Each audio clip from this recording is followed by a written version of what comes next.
Tocho sampo pa gyu trashi pa tuche tempe tinle yarngoda pelge drolor zampe tseparache pande lame shabla solvade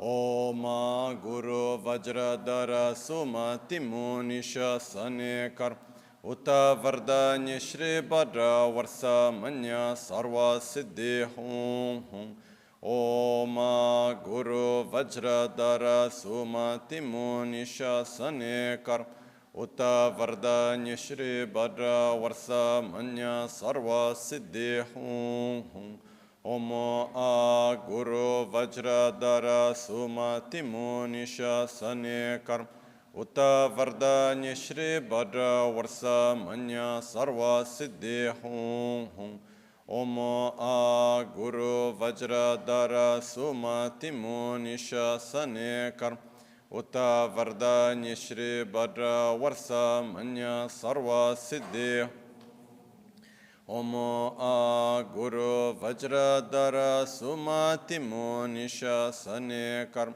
Uta Vardanya Shri Bhadra Varsa Manya Sarva Siddhi Hum Hum Om A Guru Vajradhara Sumati Munisha Sanekar Uta Vardanya Shri Bhadra Varsa Manya Sarva Siddhi Hum Hum Pakyuke Kudan Dagelu Pakyuke Sundan Dage Nga Pakyuke Tugdan Dage Yin Tünyerme Çiktu Çingelu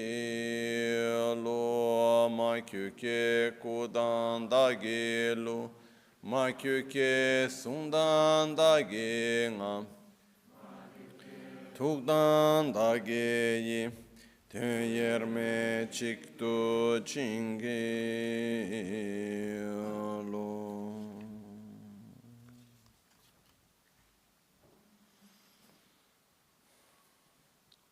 Om Muni Muni Maha Muni Shakyamuni Swaha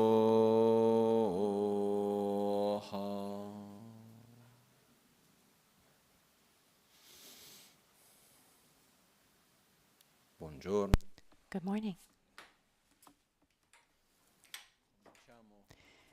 We'll begin with the prayers and the blessing requests of the masters of the lineage, and then we will follow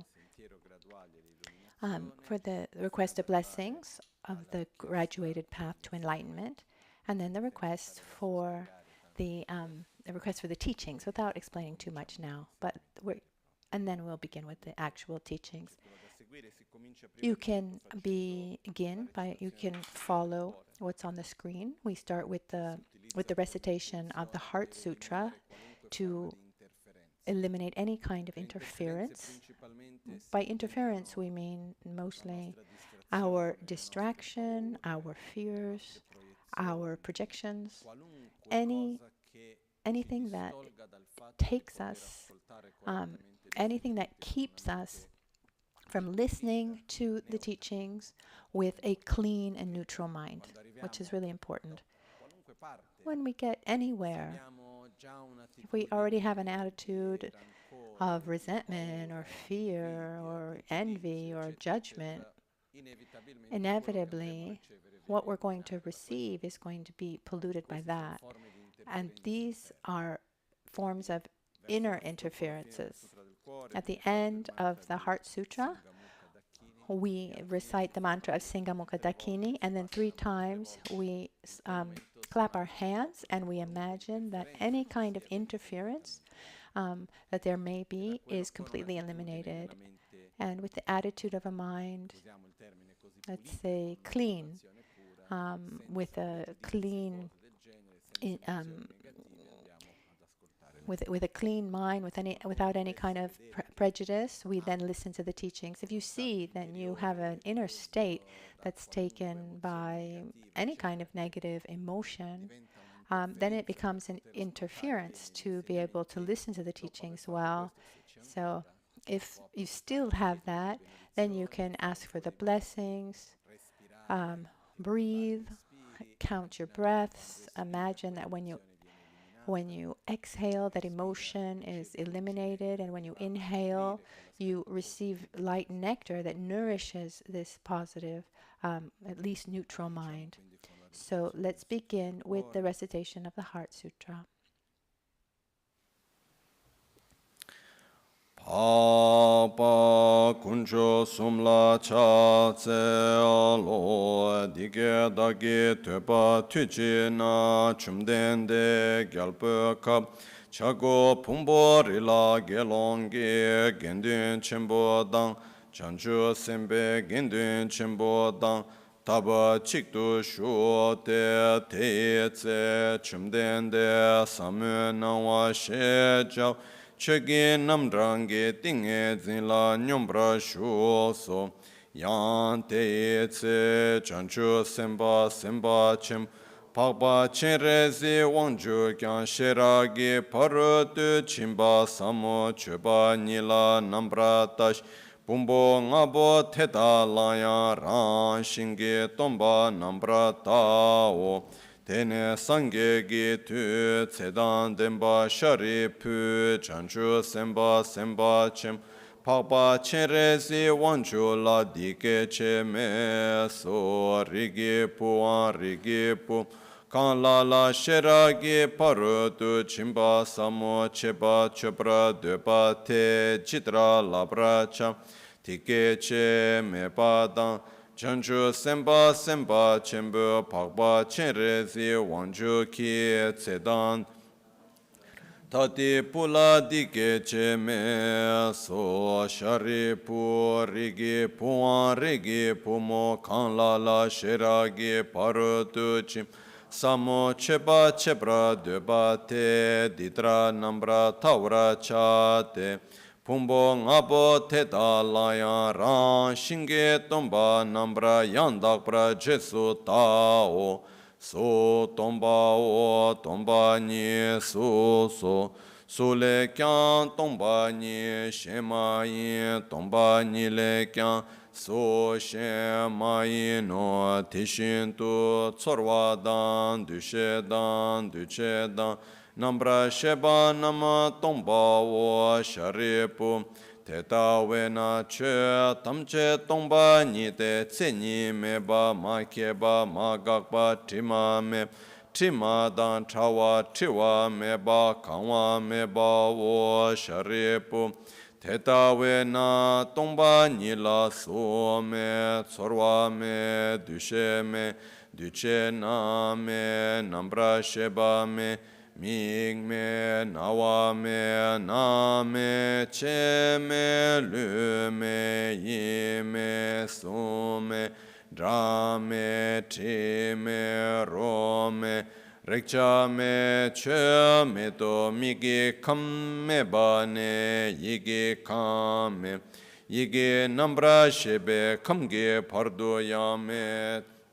Marikpa me, marikpa seba me ba ne, gashi me, gashi sebe pardo ya me to, teshin tu dunge wadang, kunchung wadang, gokpa dang, la me, yeshe me, topa me, mato paya me to, sharipu, teta wena, chanchu semba namla, topa me be chir, Sheragi paratu chimba samu dila tenching nete semla driba mechin trapa met chinchi lole shindu dene nyange le debe tarchin toya tu sundu ngombra shu Sangye tamche kyan sheragi paratu chimba la tengne lana mepa yandab Zobe chanchu tu ngombra zobra sangye so teta wena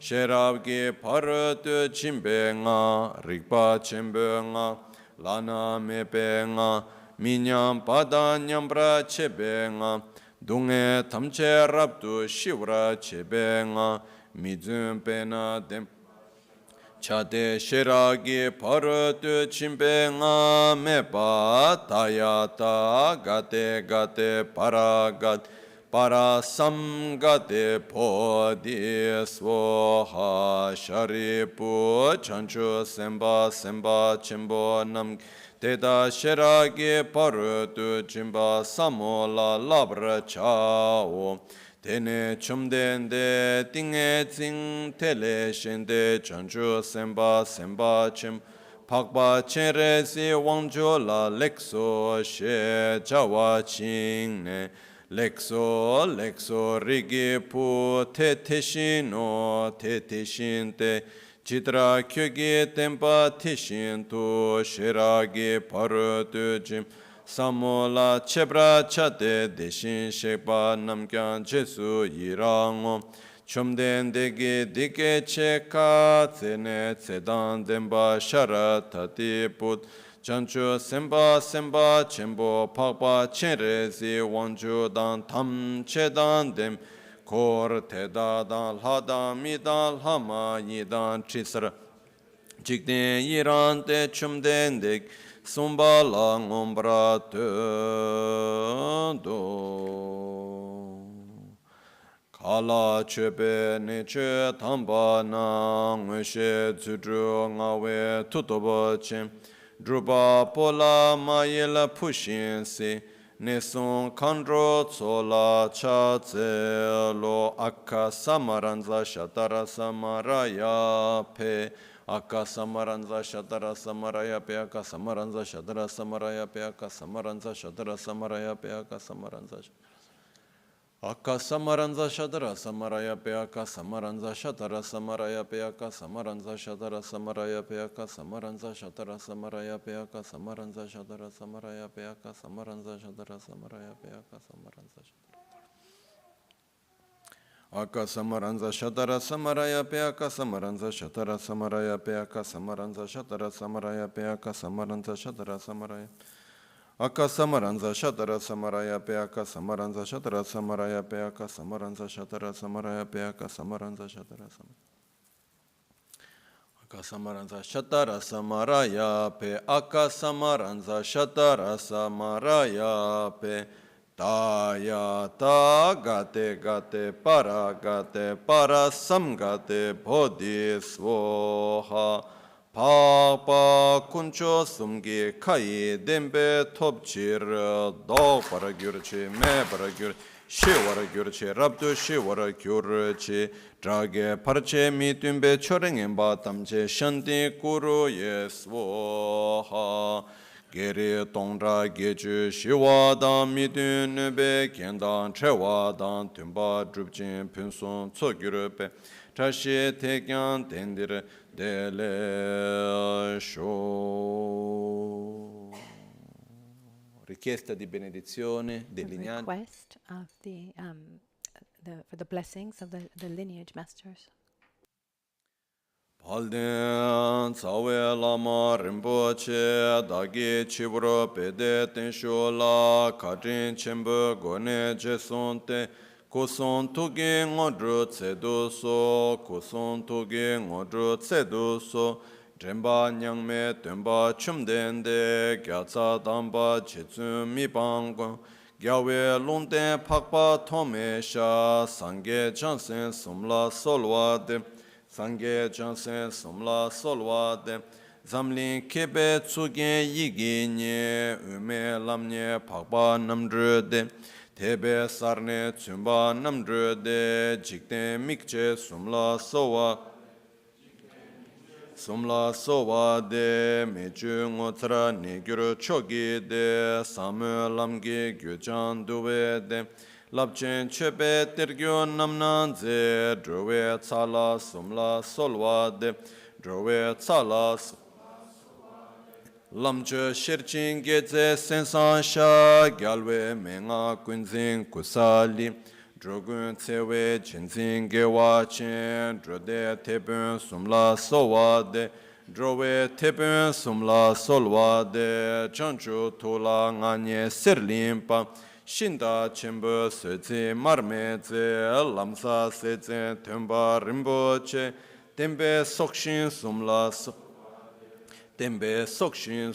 solwa de mawa dame drencho shake to gyawe kenra kundu jambe yang Samu tunse pakche ludru sha mawe tsugen sumla sowa de mawe tsugen sumla solwa de pakpe gomba senzen dawa tra tese tuwo rikpe kuchu che gyase rikpe kuchu nibe sha rikpe wangcho sumla sowa de rikpe wangcho sumla solwa de Tendre samo chishin sikpa ye shinda chimbo senzi marmezen lamsa seze tumba rinpoche zamling gengyur nila solwade zamling gengyur nila solwade namdru gombo wa samu tingzin tembe nyusurpa duwe denu kunzun tame pa kagoba tame sumla solwade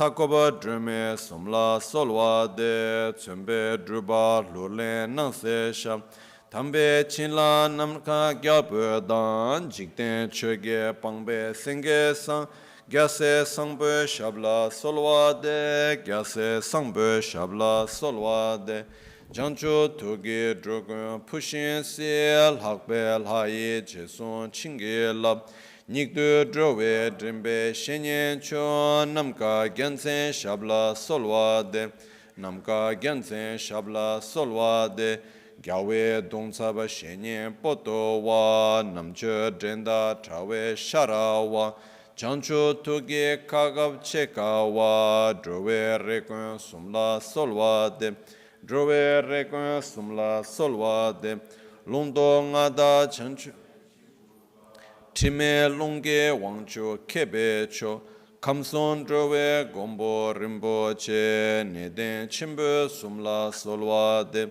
neden chimbe sumla solwa de namda tsutri ngeda sangchenpa durwa bumde ngada na chungo gyatso tarsu mundra pa drove drimba sumla solwa de drove drimba sumla solwa de Sabjin gyache chela nganye pe kalden drove kunge kyapsu gyur Chinle sambo temba gedze pa panden lame shabla solwa de panden lame shabla solwa de Drube wangcho chenbo tsudrin bara shenye tsushin tenze shonu Tekchen lamge gyuchan kergon sha gyawe sebo sumla solwa de Gyawe sebo sumla solwa de mechung yunten zinzin sangye bun tambe chinla namka gya.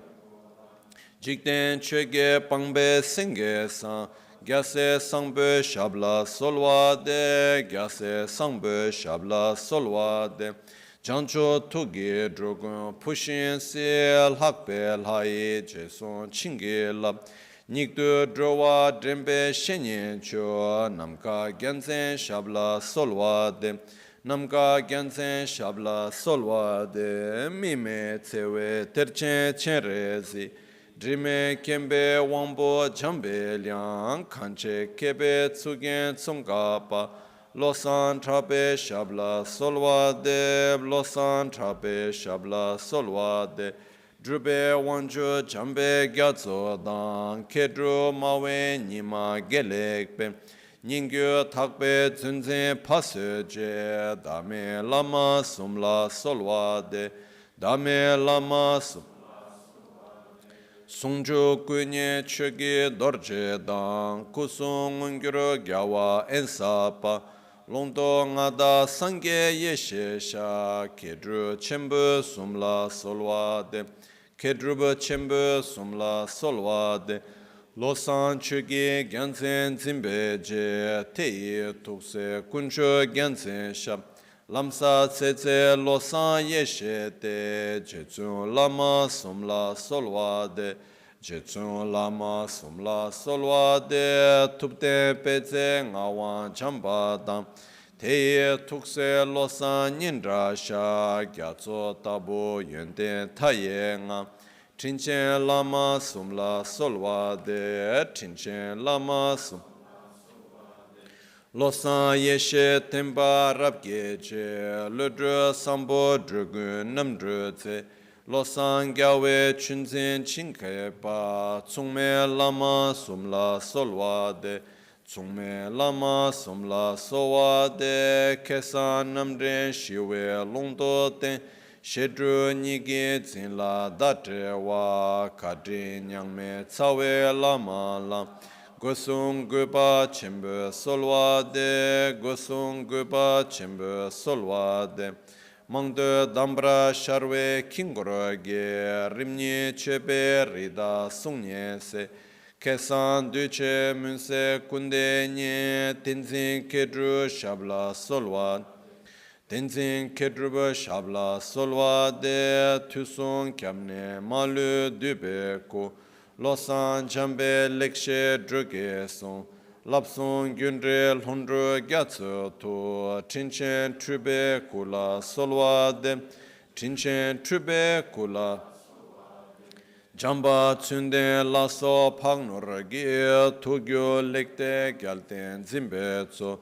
Namshi Chinle Gyatso Kuchen Kyun Yongya Jetsun Lamra Solwa De Yongyaba Jetsun Lamra Solwa De Losan Gyalwa Kunge Yeshe Ni Chikdu Time Gyalten Zimbetson Ramjan Kilgor Gyatso Trudu Chinchen Lame Shabla Solwa De Chinchen Lame Shabla Solwa De Locho Sambo Palgyur Trashipa Tuche Tembe Chinle Yarngo Da Peje Drolo Zambe Zebrache Lame Shabla Solwa De Pande Lame Shab Ramja Sunrava Kula Tawe Mi Kesan Tarbara Drebe Jungocho Tsewe Kyebe Tapke Zeba Ye Senze Shenye Namla Solwa De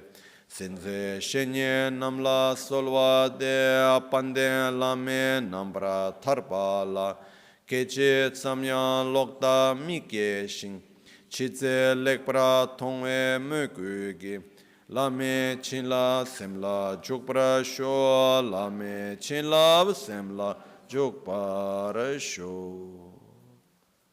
Richiesta di benedizione. Request for the blessings to realize each one of the stages along the graduated path of enlightenment.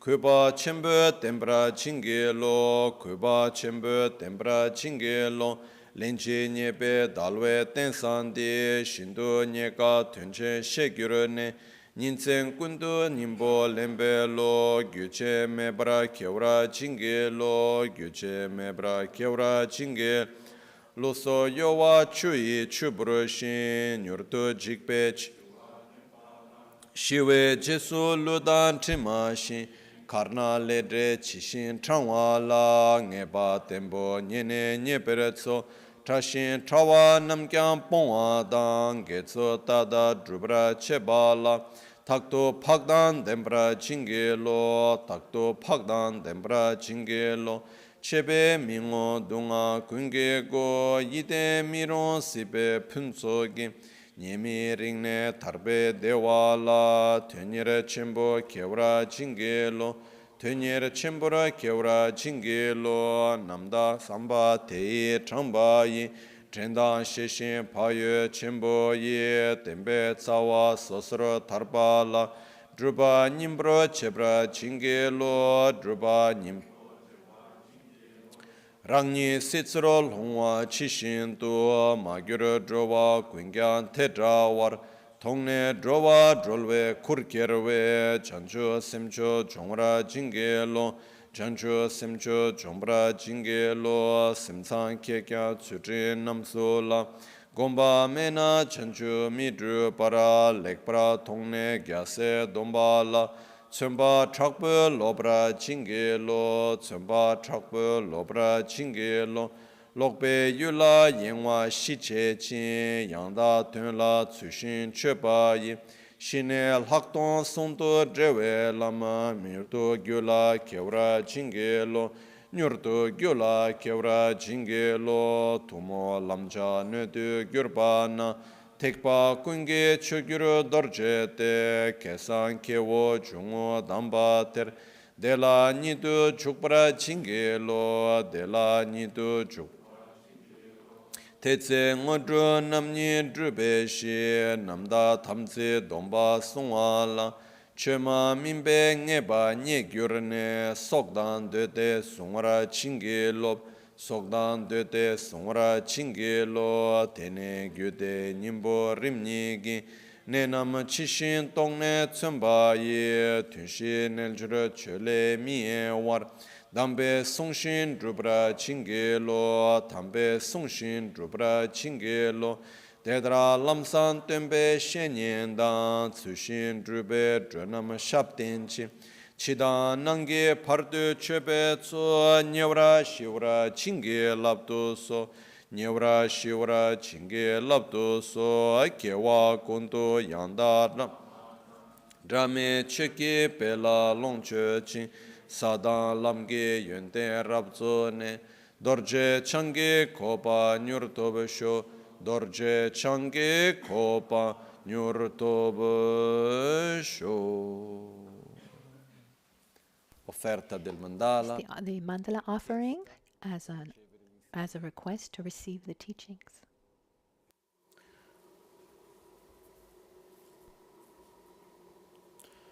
Omo benza bumi ahon wanje serge sashi Om benza reke ahon chichari koryogi korwe vusori gyalpori raba shara lupa polho zamboli no palanche chandra minye luda lupa ngayavda ngayavshe Yenden da lamche dre drami nyendan drami nyingi da rinpoche riwo pasangi shin duche yepa mame payo loto korlo rinpoche nurbu rinpoche tsumu rinpoche lumbu rinpoche lambo rinpoche takchu rinpoche mabun rinpoche terchenbu ye bompa Gema, Chenwama, Luma, Karma, Metoma, Dubema, Nasema, Tichema, Nima, Dawa, Rinpoche, Tu, Chele, Nambra, Gyalwe, Gyanse,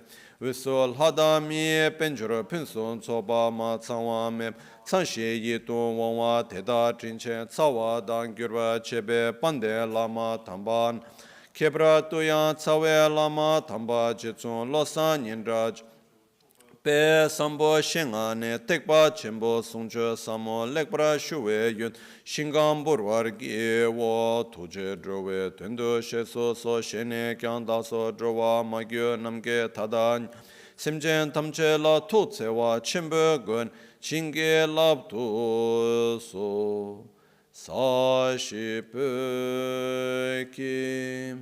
Choshiameto Chamare Rabalingashin Nidegempadi Shinto mikte ulwarki drokunam dashinla chopar shoyaje lama tampa kena ki cho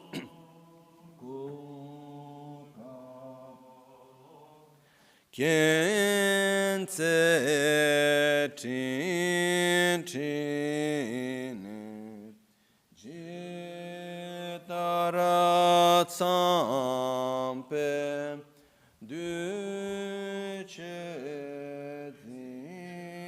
mala sabge che ki charpa avatu so yedam guru ratna mindrala kam niryata yami.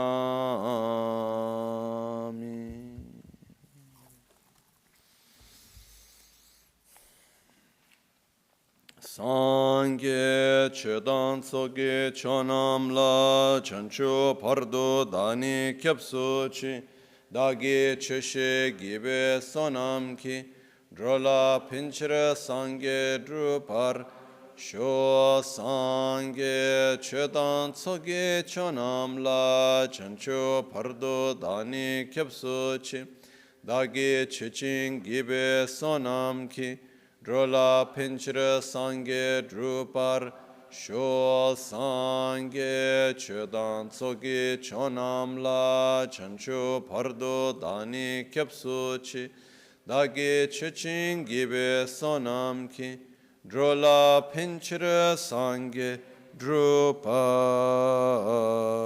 sho. Nel Buddha, In the Buddha, Dharma, and Sangha, I take refuge until enlightenment. Through the practice of generosity and the other perfections, may I obtain Buddhahood for the benefit of all sentient beings. Namo ya lai ke da ludan ne jin ke drubuda da mi ke nam dan roba kun ke dranam che tsampa tham che ke to da ge che ten.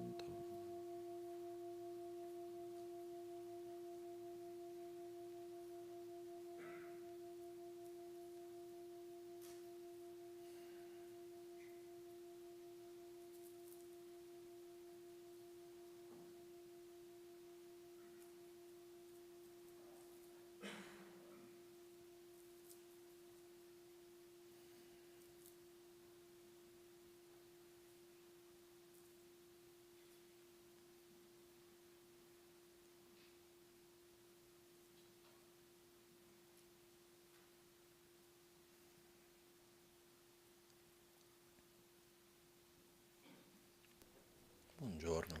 Good morning.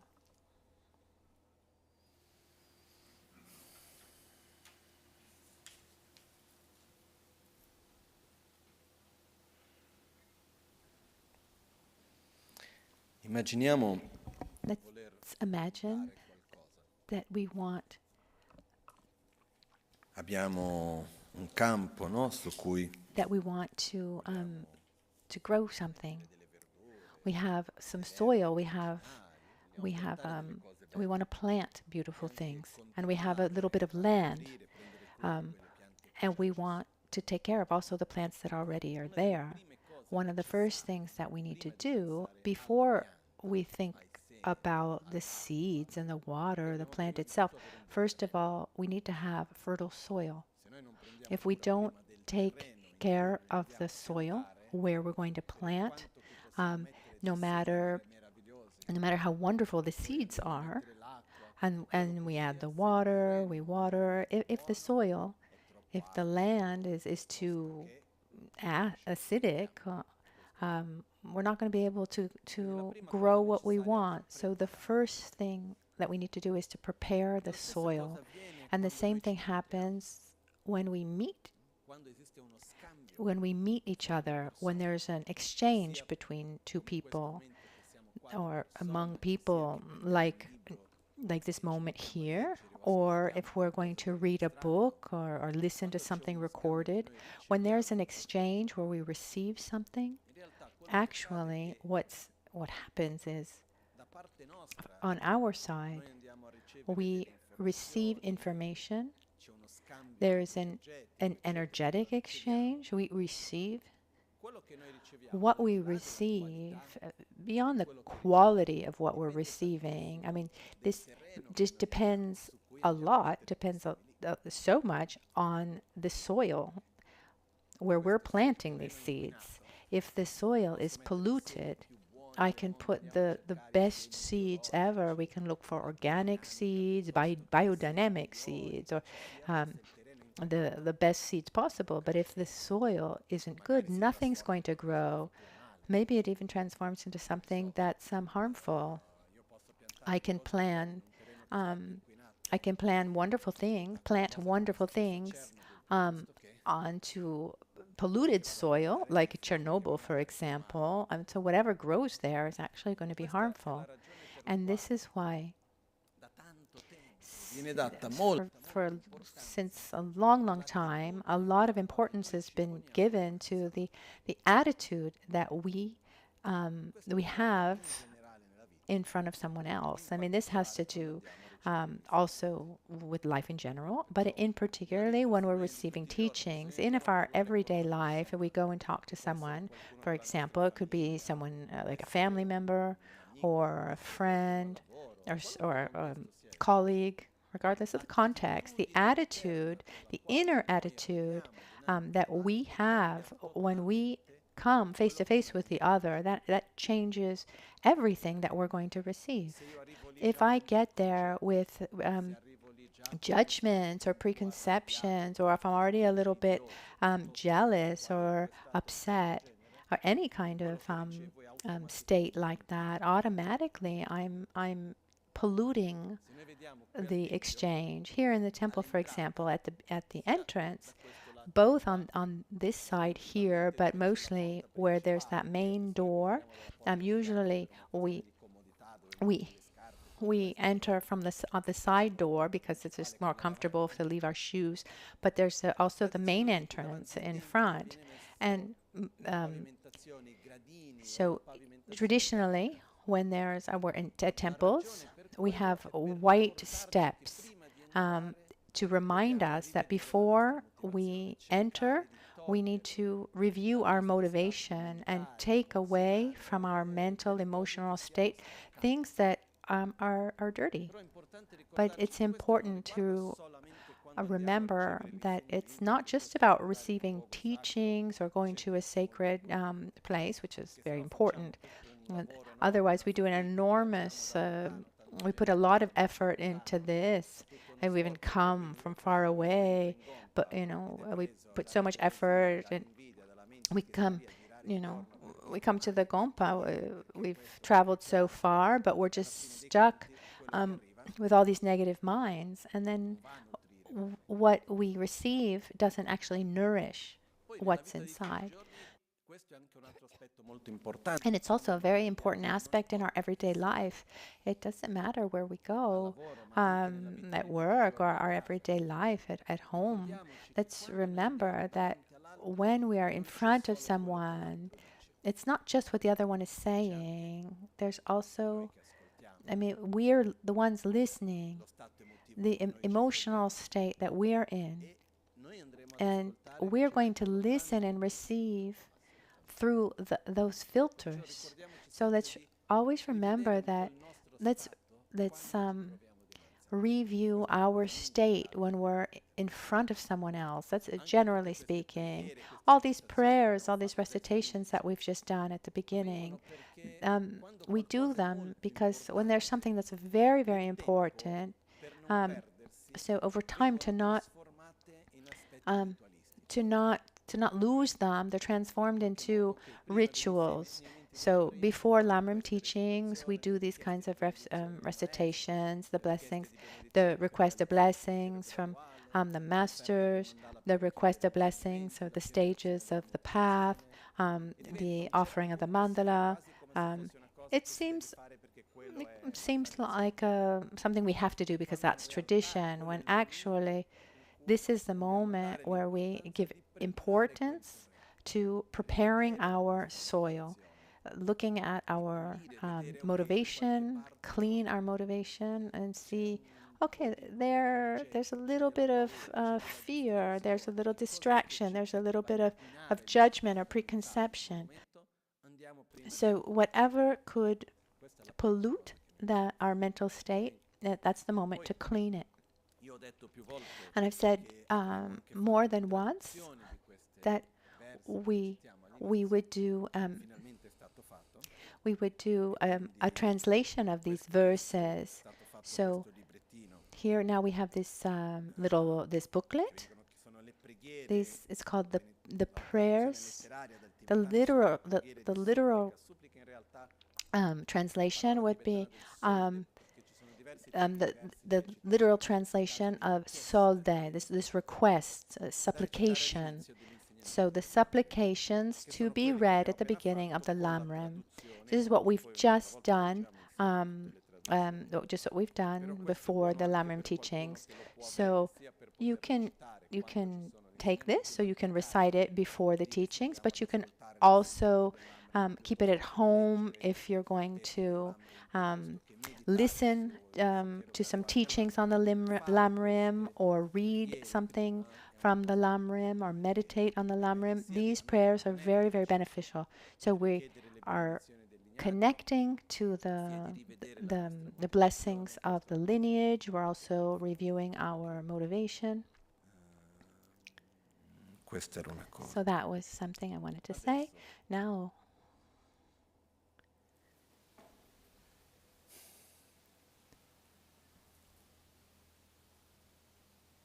quando ci troviamo in un momento di difficoltà, when we're having a hard time, when we're in a difficult moment, living a difficult moment, naturally, we try to resolve it. Naturally, we try to get out of that difficult situation, get out of that suffering. I don't think anyone is in a state of suffering and just and says to oneself, "Oh, and here I'm going to stay." It's not the arrival point where one says, "Oh, finally I've gotten here." Actually, the definition of suffering is that all those sensations that when they're there, we want them to finish as soon as possible, and when they leave us, we don't want them to come back. But naturally, when there's suffering, it's not that we're there just waiting for the suffering to pass. We try to understand why we're suffering. I mean, what's the reason? Why am I suffering? And what do I need to do to avoid my suffering, the suffering? It's something we do naturally. If at a certain point I start feeling bad because I'm really thirsty, I recognize that the cause of my malaise is the lack of water, and so I look for something to drink. Possibly water, something to eliminate that thirst that we have. And one of the most normal attitudes that we have, absolutely spontaneous, that we all have, is projecting, recognizing our own state of malaise, and we project something as the cause, the reason of our suffering, and we project onto something else as the solution to that suffering. This is what we do constantly. It becomes tiresome when and it happens sometimes, someone's sick and one doesn't see a way out, doesn't have anything on which to project the solution. Sometimes it can, for some, unfortunately, that exit can be death itself. If someone wants to die or tries, it's not because they don't. Most of the time, it's not because they don't want life. It's because they don't want to suffer and they can't find a solution. Right? So, at any time, whenever there's suffering, we naturally look to resolve it. And it's important for us to understand that according to the suffering that I feel, and according to what I think is the cause of my suffering, I'm going to project. I'm going to look for a different solution. If my problem is hunger, naturally, where am I going to take refuge? Where am I going to look for help? In meditation.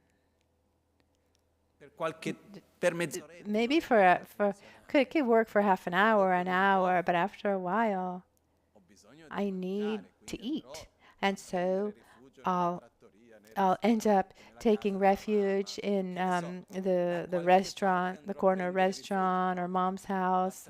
So the restaurant, the local restaurant that concedes me refuge, and the food is the actual refuge that eliminates my suffering, and the waitress are those who, a waiter and waitress, is to help me along this process. Or if we're sad, I mean, could it happen that you end up at a shopping center to buy something to get out of your sadness, or you watch a movie?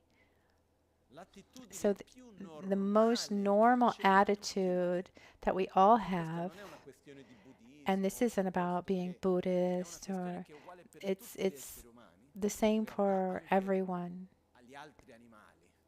and also animals that are not humans. When there's suffering, we try to find a solution. Okay. We try to avoid that suffering. We recognize that the something in something, and we see something else. We project onto something else as a solution. So this process is called the process of the taking of refuge. So it's not something specific about Buddhism. It's something basic in all of us. There's a suffering, for example, hunger. I don't want to go on being hungry. I project my situation into the future of being hungry, and then I don't want to stay hungry, and then I feel afraid, not afraid of hunger, but afraid in the sense that I want to avoid that situation. And as time goes by, that I can see that over time the hunger will get worse. So I really want to resolve this problem. And so I look for food, or I look to see how I can manage to find a solution. So there are two aspects. On one side, there's fear, the fear of hunger. And then there's also the faith in food. Faith, the definition of faith is believing that something exists, that it's possible to get it, to obtain it. So it's not just food in general that exists, but food exists and I can get food. So there's also a part of faith in oneself, in one's ability to get food, and I believe in the qualities of food. It's clean and it's healthy, and the functions of the object. The food can eliminate my hunger. Water, it's possible to get it. I can get water. Water's clean. Water is fresh. It can. Water can be used to clean, to cook, to quench my thirst. So I need to believe in the existence, the qualities, the characteristics, and the functions of something. Are you following? So we're not talking about faith in something that we're not able to describe, or faith as it's often used. Often we use the word faith in a dogmatic way. We believe, and we can't explain it following a certain logic, like trust or belief in God. So here, when we're talking about faith or belief, it's something that we apply in many aspects of our life. And it's based on this first attitude. There's suffering, I don't want to suffer. Or quote unquote, I use quotes because the actual term of fear maybe can be misunderstood. But I have fear. I'm afraid of this suffering, of this thing, and I believe that this other thing can take me out of the suffering. For example, if I go to a doctor when I'm not afraid of this sickness, I mean, I don't even think that I'm sick. And I see the healing process as being more tiresome or more difficult than the actual sickness. So would I follow that process? I mean, have you ever tried to help someone who doesn't want to be helped? It just doesn't work. The more I want to get out of a situation, the more energy, the more available I am, the more willing I am to put energy into reaching that goal. Here's a very, very simple personal example. I had to have a certain level of experience of physical malaise, a discomfort, to accept the healing process, to actually treat that sickness, that problem. I'm intolerant to lactose, actually, to casein, if it's worth. So we could say, okay, mozzarella is so delicious, but then what happens? You have it once, twice, 3 times. You start seeing all the negative effects of that thing. The more that you recognize that you don't want to have those health problems, and you understand that by avoiding those types of food, I'm ready to apply that kind of antidote. But to apply that antidote, I need to really be afraid of that, afraid of that thing. Like here, when we talk about fear, not wanting something, we need to avoid it to not have the negative, to not have the suffering. So Buddha Shakyamuni described 3 types of suffering that we've seen previously. Let's just go over them quickly. The first type of suffering is the suffering of suffering. And it's called the suffering of suffering because it's that which we naturally call suffering. Okay? Which is practically is the suffering of body and mind. Our feelings, our sensations of suffering. Normally, that's what we already naturally recognize as suffering. When we have this, if I have a physical suffering or mental suffering, where I want to avoid the suffering, where I project the solution, it's what I know. And also where I have a little bit of experience, and at the same time I've seen that it's worked. I mean, I can't project the solution onto something that I don't know. But if my suffering just ends there, and this is suffering for me, I'll try to avoid mental and physical suffering, the suffering of suffering, and that's what we do. We try to avoid physical suffering, mental suffering. The question that we should ask ourselves is it working or is it not working? Because one of the great problems that we have in our life is that we trust something, we have faith in something that resolves the problem only momentarily. Often, it's difficult for us to go deeper and see the causes of the suffering. Just to give you any kind of example, someone who is constantly in the life, maybe someone who always feels abandoned or lonely. Cosa fa uno quando si sente When someone feels alone, abandoned, he wants to go away from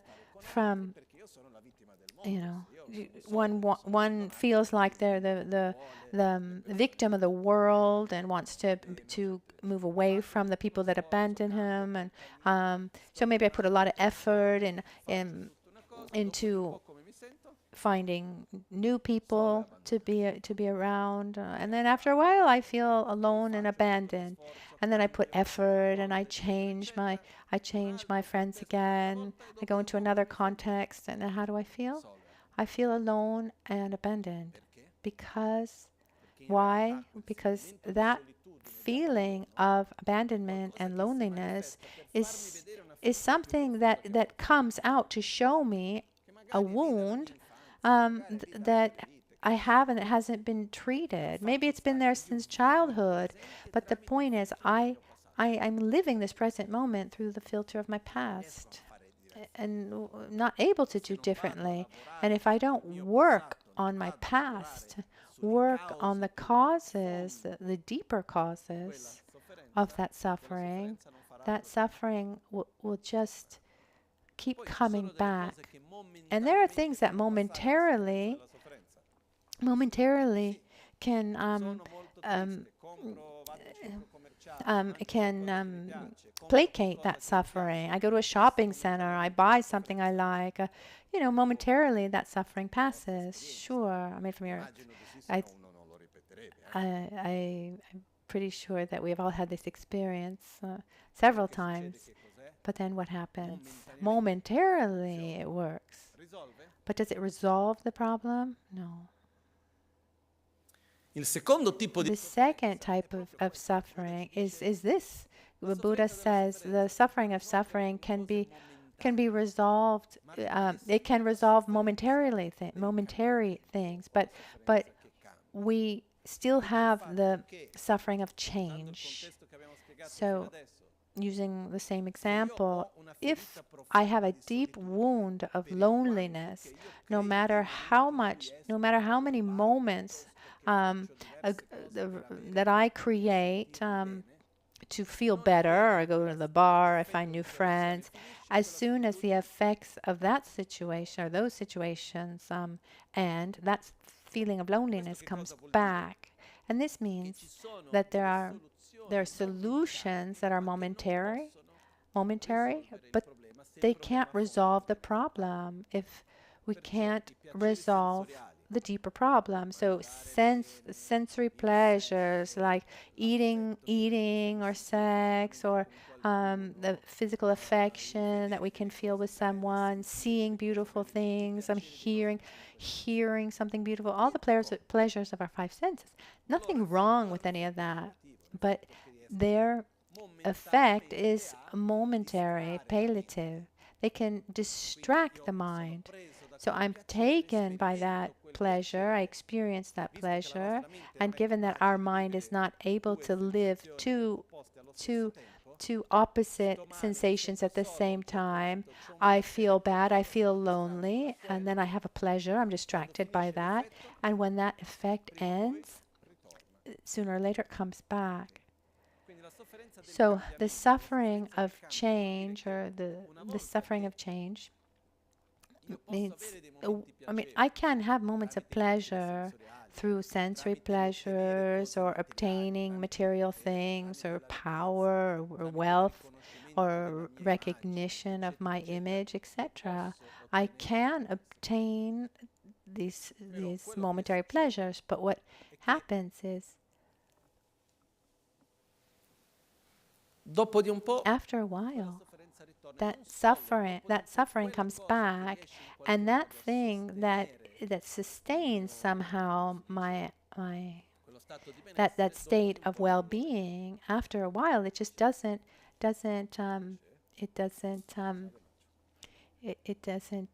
hold it up. It can't.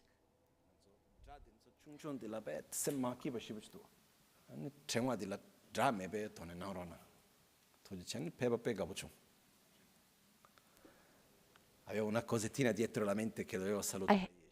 I had something in my head. I had to say hi to Yeshe, and otherwise it just stayed in my head. So what happens when we have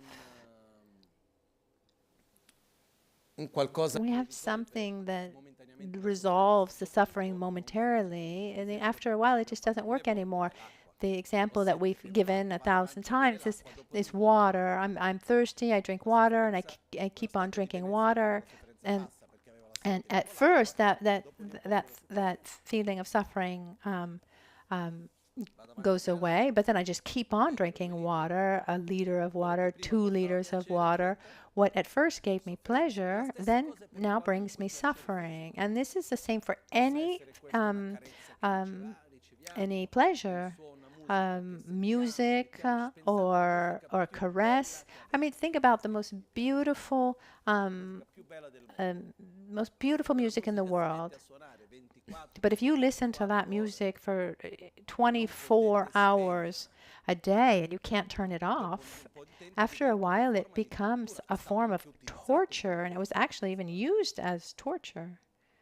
And I can assure you that even if the person you love more than anyone in the world comes to caress you, and then that's something you really like, but then 24/7, after a while, I mean, at a certain point, at some point it becomes torture.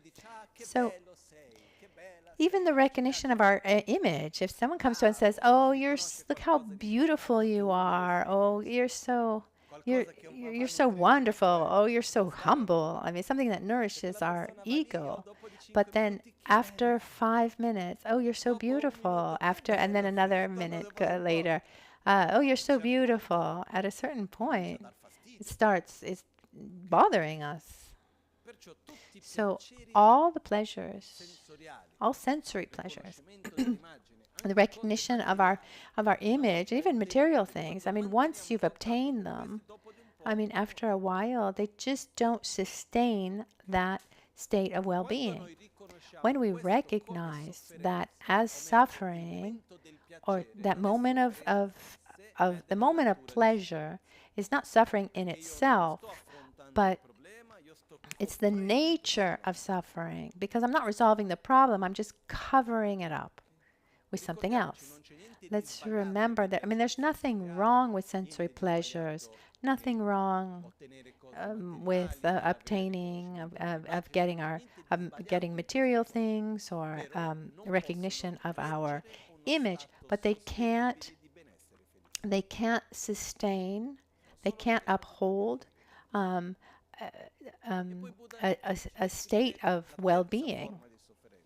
And then Buddha explained the third type of suffering, which is really one of the keys of the Buddhist teachings. He says, as long as your body and mind, your being, because our being is made of body and mind, as long as they're polluted by mental defilements and the karmic force of past actions, inevitably there will be suffering. As long as I have anger and fear and arrogance and envy and the trauma here and the trauma there and the force of the actions that I've done in the past, I live my present through that. So inevitably there will be suffering. There's nowhere to go, no escape. And that's why, even if there's nothing wrong with sensory pleasures, etc., where there's a lot wrong is taking refuge in these things as if they could actually sustain a state of happiness and peace. And if we look in our human society around the world, where do we mostly take refuge? In trying to creating a perfect world, each one on his own level, not each one for himself, not a shared perfect world. So I need more power, I need more money, more well-being, I need to avoid what I don't like. And so to summarize all of this refuge that we take is I obtain what I want, avoid what I don't like, and keep what I like as long as possible. That's where we take refuge. So obtaining what we want means wanting people to act in a certain way, having that material thing. I mean, everything around us needs to be the way we want, and we try to avoid what we don't want, and we hold on to the things that we do like.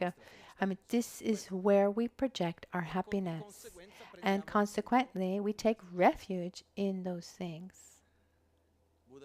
Buddha tells us that it just doesn't work.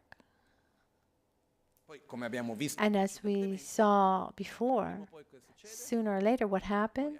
We die. I don't know if there's anyone here who has any doubt about this. And we've spent whole weekends reminding ourselves about this. It's a certainty. And what happens the day we die? I don't know. But this is actually joking. But joking aside, what happens? The way we continue after death it's not a mystery. It's the same way that we continue during our lifetime. Today, I'm the result of my past. How do I live my life today? It's the result of everything I've done up to today. I live my present through the filter of my past. So conditions appear that ripen the causes that I've created. And according to my conditionings, I make choices, good or bad, whatever they are. And that's how we live our lives, right? And the same thing happens after death. The fundamental difference is when you start a cycle, we need to wait for that cycle to end before we take on another cycle. So if the cycle has to do with, if it's a cycle of a body, a simple example would be a job, or a relationship with someone else, or a house that I go live in. I have that job, and until that work finishes, I can't take another one. Once that one's done, once I don't have that job anymore, I can look for another one. So when there are these moments of bardo, these intermediate moments, when one thing ends and another one begins, this is a key moment, because if after a great job I take a bad job, first of all, I need to close up that first job, and then before I take on another one. So when we're talking about a psychophysical reality, like when we take a new body, it's not a banal, simple moment, because we're strongly conditioned by the body that we have. It doesn't determine everything, but it determines a lot. So if we're in a human body or another form of life, another animal, I mean, so much changes. Our sensory perceptions, our cognition. Last time we looked at the various realms of existence, or the various possible realms of rebirth. An animal, or a difference between a human being and an animal, like a human being, a cat, a dog, a hippopotamus. I mean, so a human being has this ability to relive his past and project the future, can project himself onto the future, has the cognitive part. It makes the most difference. And this same capacity used well brings positive things, and if it's used badly, it brings a lot of suffering. But the day we will die, how we will continue depends on many factors. But the greatest factor that will determine our future form of existence, how we'll find ourselves, it doesn't depend on someone else. It depends on our inner state of being, the karmic force that we've generated along our lifetime, the conditionings that we've created, and the deep habits that we've generated. And it depends also on how we have faced our actual death. So to have a good continuity, I need to die well. And to die well, there are 3 levels, but let's talk about the first 2.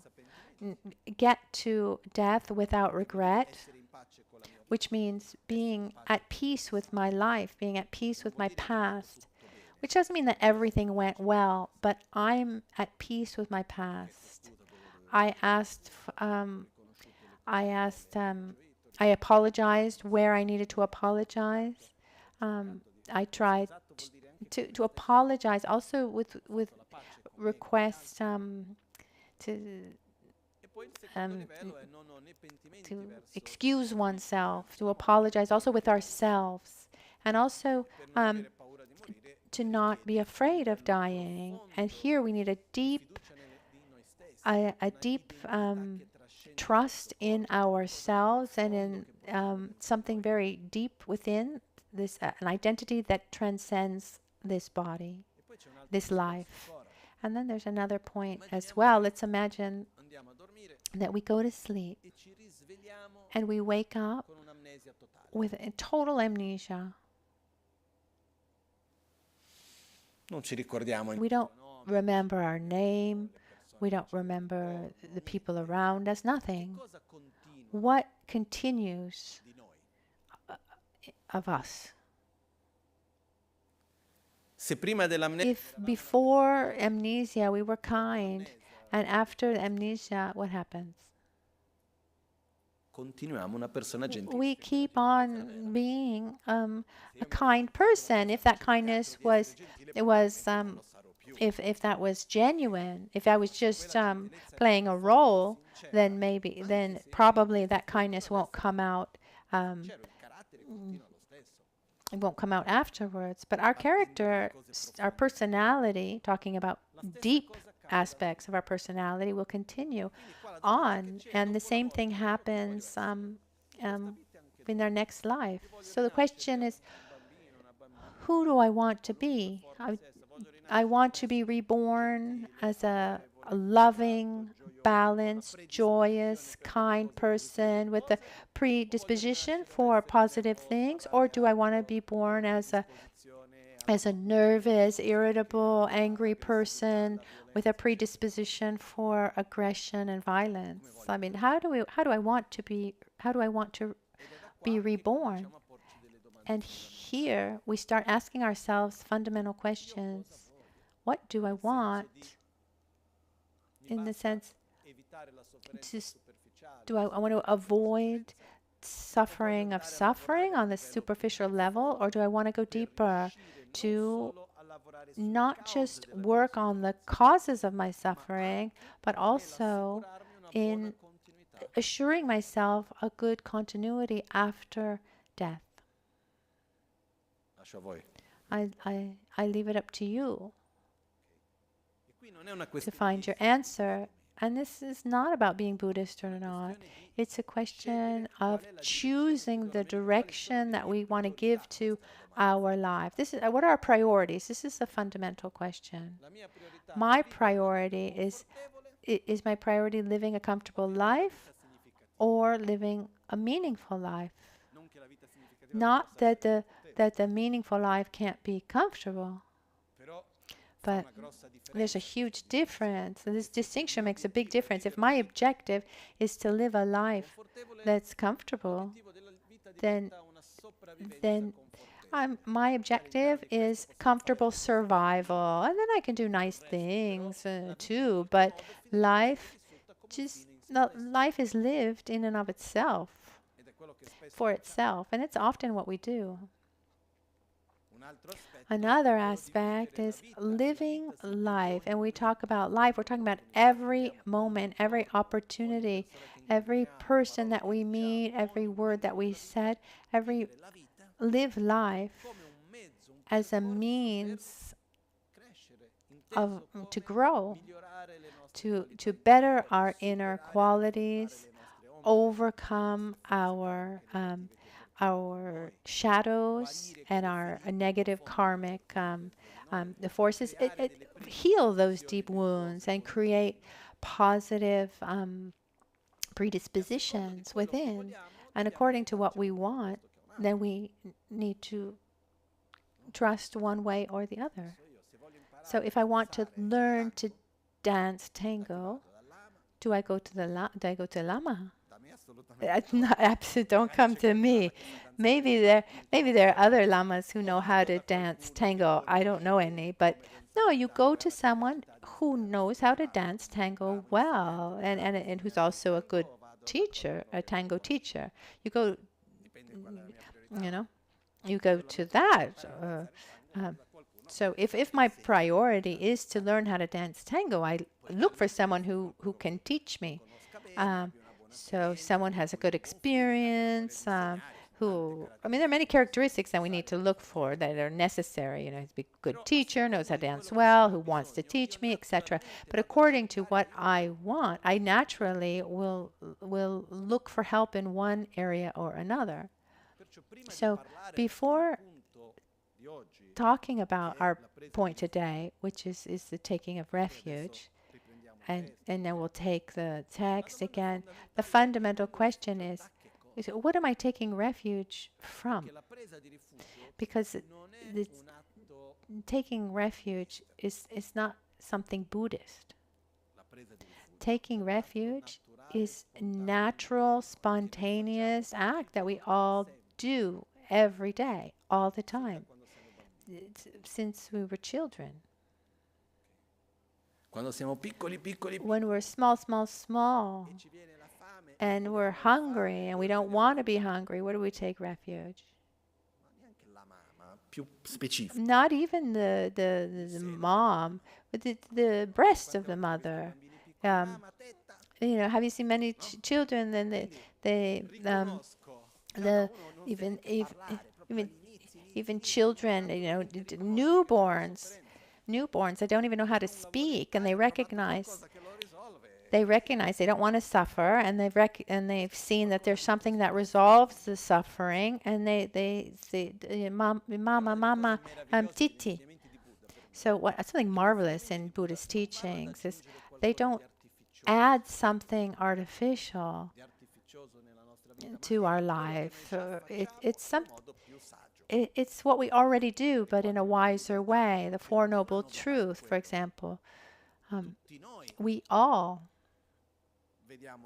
see suffering. We recognize the causes of our suffering. We project our happiness onto something, and we try to get this happiness. But then Buddha shows us that, the suffering that you see as suffering is not exactly that, and the causes of your suffering is not that, etc. So it shows us that he opens up our mind in a marvelous way to show us just how to do it better. They're not four noble truths, but they're the four truths of the noble ones. It's not that the truth is noble, it's as a noble one would see the truth.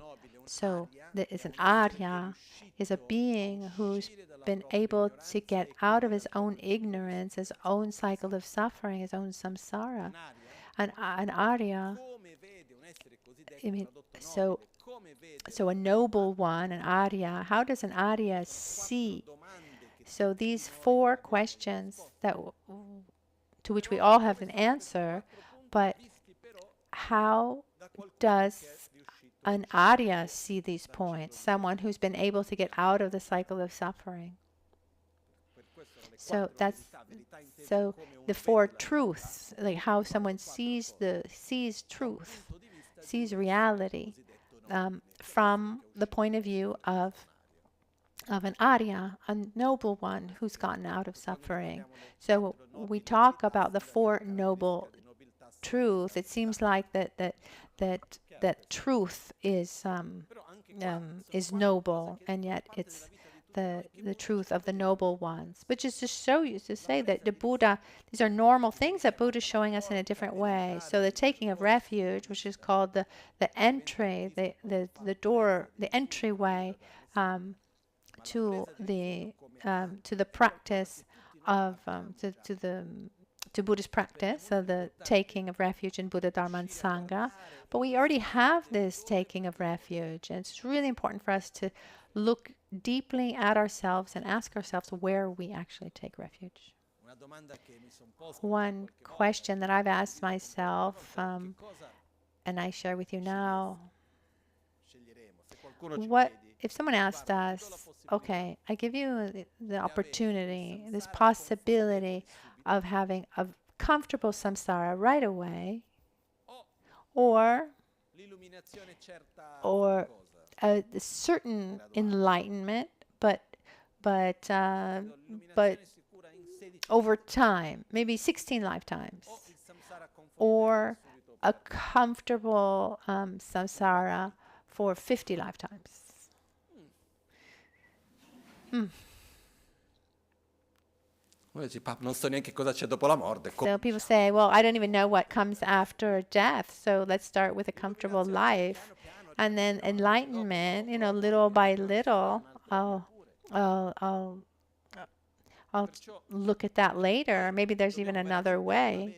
But we really need to have a deep moment of sincerity with ourselves.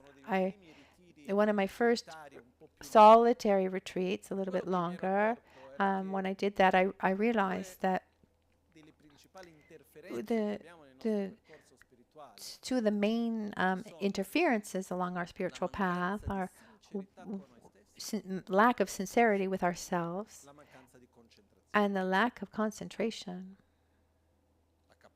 This capacity of keeping the mind on an object. Often because we're taking ourselves for a ride, and it becomes really important for us to ask ourselves, where do I take refuge? Is it working or not? Because if I don't ask myself this question seriously, I will never be able to really take refuge in Buddha, Dharma, and Sangha. And I won't even understand why I need to do it. Or maybe I say, I feel like Buddhists do it, and so I want to be Buddhist, and so I do it, and I recite. But maybe I'm not really doing it truly. So once again, we need to go back to our basis. We saw that taking refuge is something normal, but in my daily life, where do I take refuge? In an idealized image of ourselves, how we would like people to see us? Do we try to be happy cultivating our image? I'd say yes. How many things do we do for people to see us in a certain way? This is a taking of refuge. Do we take refuge in material things, in our image, our physical image, food? In Italy, for sure. Also, other places, sure. It seems like a joke, and but it's not. I mean, you can see when we travel. There some cultures where eating is a necessity. There's not this great um, um, this great this great culture of enjoying food. The so um, so the like Italians say that the Dutch don't know how they don't enjoy food, but that's not true. I mean, he saw someone, take spaghetti, cut it all up, and put it inside bread and ate it like a sandwich. And the Italian is saying, no, not possible. But the one who ate it was really happy. But for everyone, if there's good food, are we happy? What are the main topics of conversation? What did you eat? Okay, so you traveled, you went to Indonesia. The question isn't how did that trip transform you? The question is, what did you eat? Right? Oh, you had Christmas dinner with your family. What did you eat? So there are more important questions, but we deeply take refuge in these sensory pleasures like food, in our physical appearance, in how people see us, how the various sensory pleasures like sex, an infinite number of things. Actually, not that many things. We're pretty simple. We're rather simple. Sensory pleasures, recognition of our image, and material goods. We end there.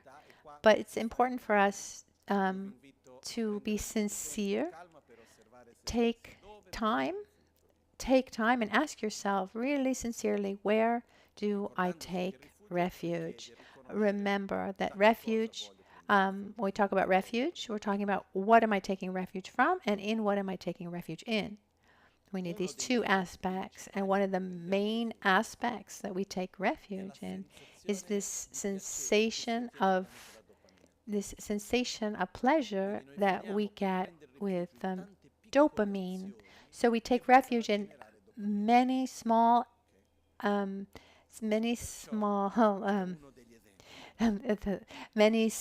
things that generate dopamine, and somebody's phone rang, and he said, and that's an example. The cell phone that we have with us all the time. But are you taking refuge in the cell phone, in your cell phone, or in the dopamine that's generated through your phone? The phone is the instrument, is the tool, but we're actually taking refuge in the dopamine. The danger is that they resolve the suffering very, very quickly, but then the suffering just increases. So at the basis, it's important for us to get to the point where we say, okay, this is not enough for me. Finding a momentary solution's not enough. I want to really find a long-lasting state of happiness and well-being for myself and for others. Sustainable. So the question is then, what are the things that the more I have, the better I am, that can sustain a state of well-being, long-lasting? Money? No. I've never seen anyone who reached a state of peace and well-being and happiness with money. Momentarily, it helps a lot, but to actually uphold it, no. The things that can really uphold well-being is awareness and concentration, presence, love, compassion, gratitude, humbleness, humility, coherence, harmony, wisdom. These are what we call our inner qualities. I've never seen anyone get sick because they had too much love. I've seen many people get sick because they had too much anger. And here, the crucial point is getting to, not on a conceptual level also, but a deeper level, where we say what's really important to me is developing my inner qualities, and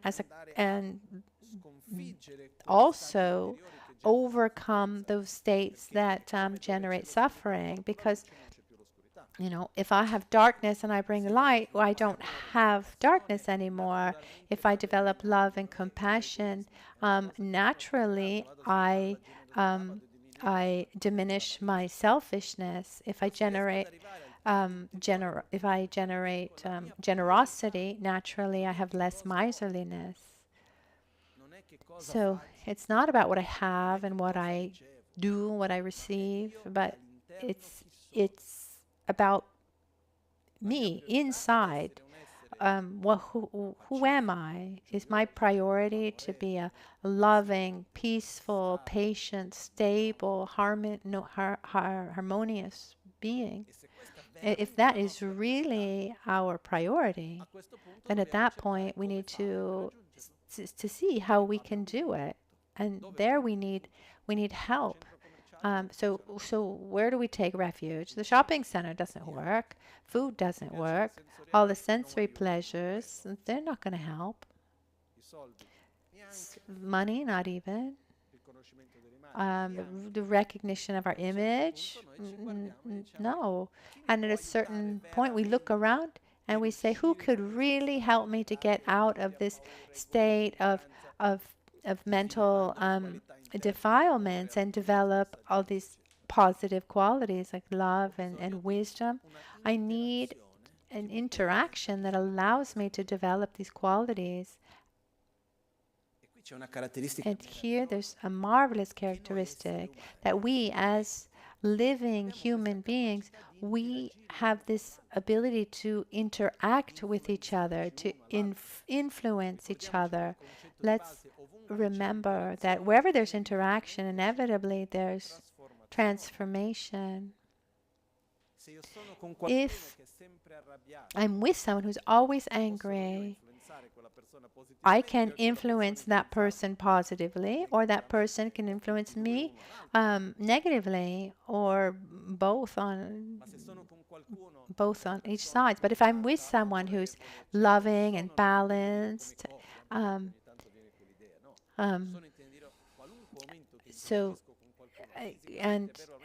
anytime I interact with that person, not like in a couple, but no, just in any kind of relationship, that's a positive interaction.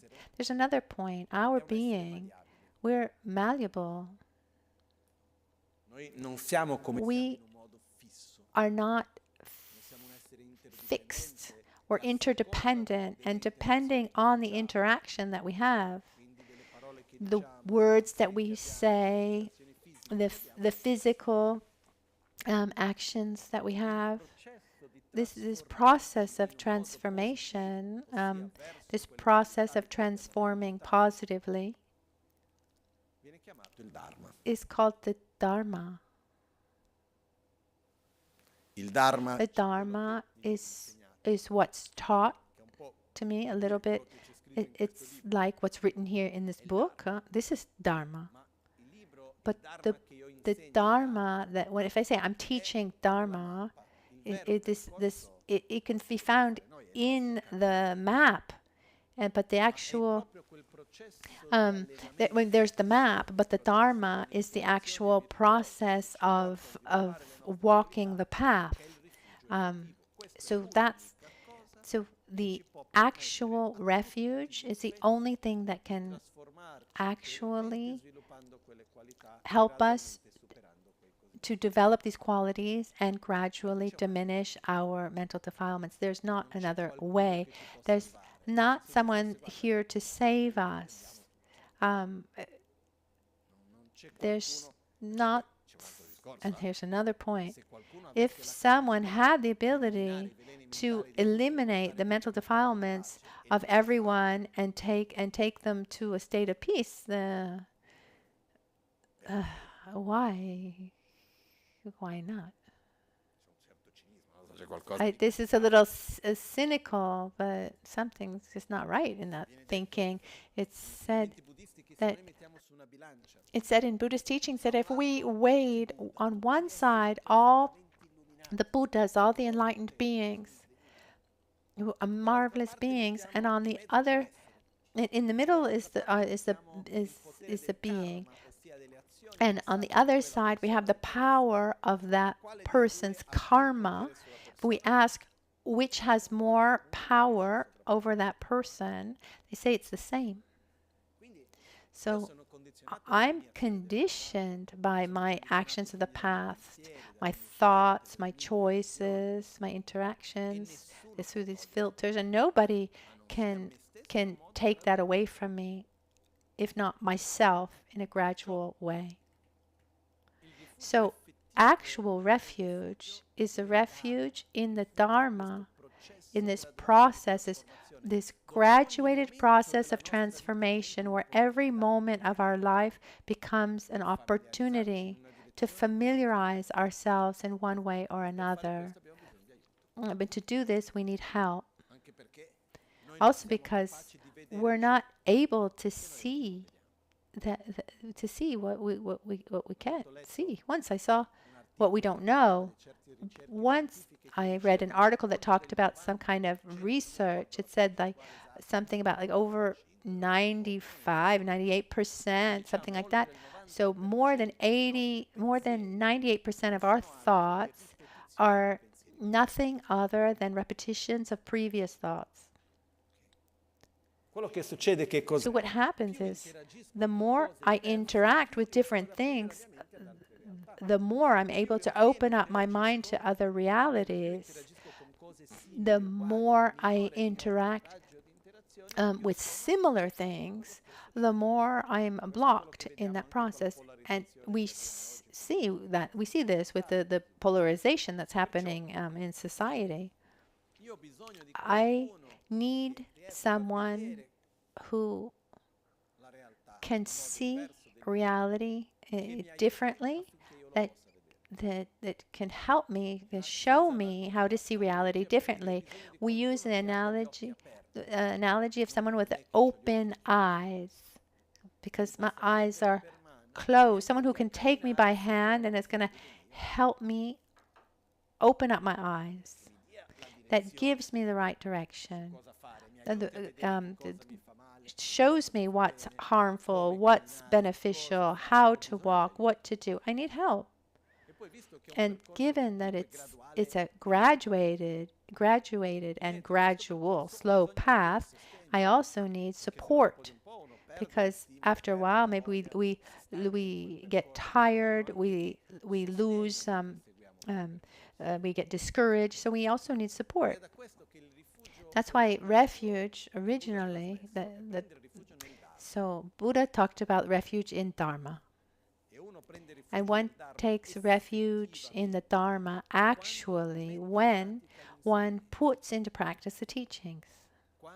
When he sits down to meditate, when he recites the mantra, when he does something, uses the teachings, the methods that were transmitted, and able to transform himself. That's where we're really taking refuge. Okay, I'm in that difficult situation, and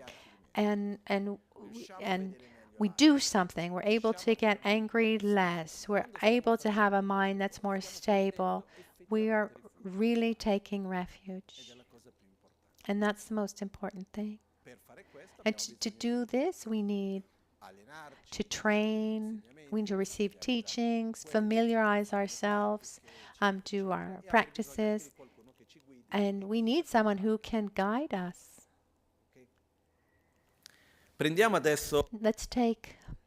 Let's go back to the text, and let's see the specific points. La volta precedente avevamo Previously, we recognized the sufferings of samsara, general and specific sufferings of samsara. It says, once I've recognized what I want to avoid, I want to avoid the suffering of change, and given that soon I'm going to die, I want to have a good continuity. So now what am I supposed to do? So now we talk about teaching the method for happiness for future lives. So what do I need to do to assure myself to have a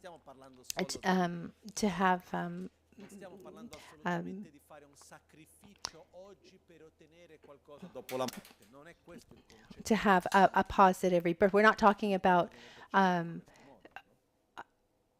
perché e qua mi scuso se lo spiego in questo modo. Sorry if I explain it like this, but when we talk about the various utopias, like spiritual utopia or materialist utopia, materialist is when we take refuge into an external reality for our happiness. And this materialistic utopia that has two different types. One where I can be happy in this lifetime through money and wealth and power and pleasures, recognition, etc., fame. So I generate an idealized image about how the world around me should be so that I could be happy, and I do everything possible to obtain it. This is a first materialist utopia. And then the second would be where one says, it's impossible to reach that state in this life, but if I'm good now, after death, I can be reborn somewhere where I get everything I want. There's nothing I don't want, and I can keep all that forever. A kind of paradise. I don't know if this is clear. So in this view, there's not like, oh, I live like this, and then I'm going to... So just imagine what happens. We're here, let's say, let's leave the world aside and say all the population of Italy, that all of Italy is reborn in heaven. What happens to heaven? Just really, we're all there. Are we going to complain about food? Are we going to start, about this, about that? I mean, heaven becomes Italy. Nothing against Italy. But everyone is going to get there with his mental defilements, because if we need to share a space, it's already a problem. Because, I mean, this idea of paradise, of heaven, is very weak. In any case, this other view, which is spiritual utopia, is where we say, okay, I can be happy through a process of inner development. And when Pabongka Rinpoche says, we are teaching the method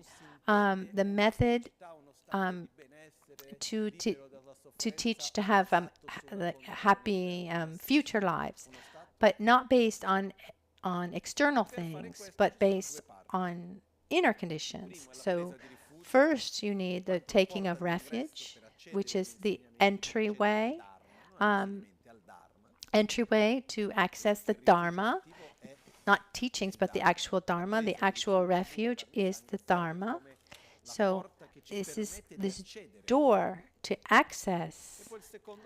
And the next one is observing the law of cause and effect, which is fundamental for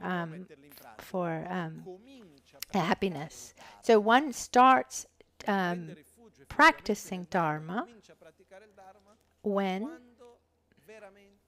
when one really applies the law of cause and effect. When one starts with awareness to avoid what is harmful and cultivates what's beneficial. So, but the first point is taking refuge. So the taking of refuge, we already talked about it before, but here now let's look. So we're talking about pursuing the methods for achieving happiness in future lives. So the taking of refuge is a sacred door by which the teaching is entered, and there are 5 causes. The causes that form the basis for refuge, the object in which we take refuge, L'impegno da osservare dopo aver preso il rifugio. Cominciamo dal primo. Le cause che costituiscono la so there are 5. So the first one is di Panchen Losang Chogyam. the causes of the form of the basis of taking refuge. It says, and here he quotes Lama Tsongkhapa, it is your belief, O omniscient one, that the true essence of taking refuge is to take refuge out of intense fear.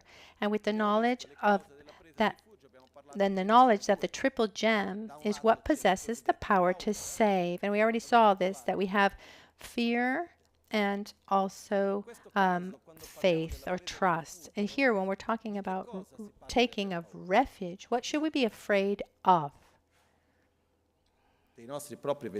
Our own mental defilements, our own inner cycle of suffering. You need a moment where you look towards yourself and you just say, I just can't do it anymore. And I'm dissatisfied here, and I'm angry about this. Maybe it's happened that maybe you know someone really well, and it comes to you. There's someone who complains a lot, and this person comes, and you already know what that person's going to complain about. I mean, we're pretty boring. We're just there, doing the same thing again and again. So we really need to look at ourselves and say, I can't do this anymore. Can't stay in this constant cycle of dissatisfaction, of selfishness, of seeing everything through the I and the my, of victimizing myself, and just feeling bad in life, repeating the same dynamics. I want to be well with myself and with others, independently of where I am, with whom I am, and what situation I find myself in. Someone could say, okay, Lama, it's a selfish attitude. Well, yes. But the first step is to be a healthy selfish one. And we can't start where we're not. And today, are we selfish or not? In other words, is the I and the my a priority for us or not? I'd say that it is. For the bodhisattvas among us, no. But you never know who's in front of you. But taking away this exception, okay, maybe you're all Buddhas and you're helping me along my path, but each one looking at himself knows how to answer. Generalizing, we're selfish. And so let's not try to negate this selfishness. Let's not feel guilty. Let's be kind. Let's accept this selfishness. Because when we start a Buddhist path, we feel guilty for feeling selfish, self-centered. Oh, it's the cause of every suffering. We should be altruistic. There's a moment where, but I am like that. So let's just let's just take a moment to declare it. I'm selfish. I have no problems with that. I'm selfish. Okay. It's important to do so. To look at ourselves and say, I'm selfish. I want to be happy. I don't want to suffer, and I'm the priority of my life. So, since that's so important, let's do the right thing. Let's do what really helps us avoid suffering and helps us sustain happiness. So what do I want to get out of?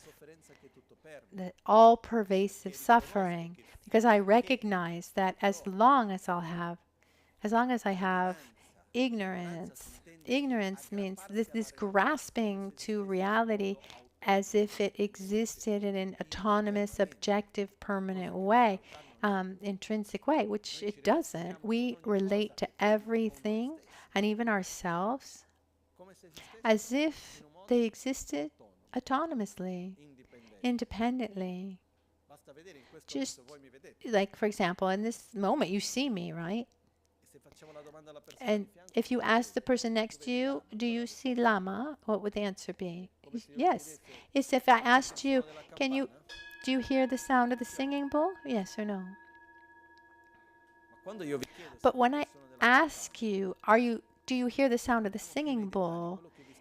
But what I'm actually asking you is, do you hear the sound that I hear? And if you ask, do you hear the sound of the singing bowl? We're asking to the person next to us, we're asking, do you hear the sound that I hear? And the spontaneous answer would be yes. But how many singing bowls are here? There's just one. But if we analyze just a little bit, we'd see that what I hear is not what someone else hears, because we're all different. I mean, without explaining, without going into too much detail. But reality appears to us as being objective. I hear the sound of the singing bowl, and I'm not aware that what I hear is what I hear. I think that what I hear is the sound, the reality. I see you, and I don't consider that I'm seeing my version of you. I'm seeing you, right? This is our way of seeing and perceiving reality as if it were independent, objective, and instead it's interdependent. Our reality, it's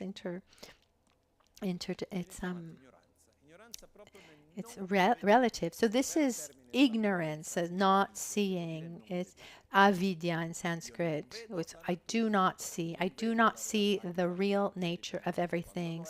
I don't see reality it's impermanent when it is, or interdependent when it is. Instead, I grasp to a permanent reality when it's interdependent. I grasp at the reality as being objective when it's subjective. And this naturally brings us to this feeling of distance. I have nothing to do with you. You have nothing to do with me. And it's like this for everything. So this is where our sense of self-gratification, obsession with gratification, and selfishness comes from. This attraction to certain things and aversion to other things, and jealousy and envy and fear and arrogance and anger. It all comes from this, and then we act, and it brings different results, etc. So at the basis, the first cause is not fear in general, but it's the fear of our mental defilements and our karma. Not like, oh, something's going to happen to me. No, but understood as, if I stop now and I project to my future and I imagine my mental defilements, imagine this karmic force of my actions, the good and the bad, and I see them, and it's not what I want. I don't want absolutely to be taken, conditioned by these mental defilements, the karmic force. I don't want to be conditioned by this. Can we get to this point? So, not wanting to be in samsara, not wanting to be conditioned by these mental defilements and past karmic force. It needs to to really be felt deeply. Otherwise, we just leave and then we forget all about it. Oh.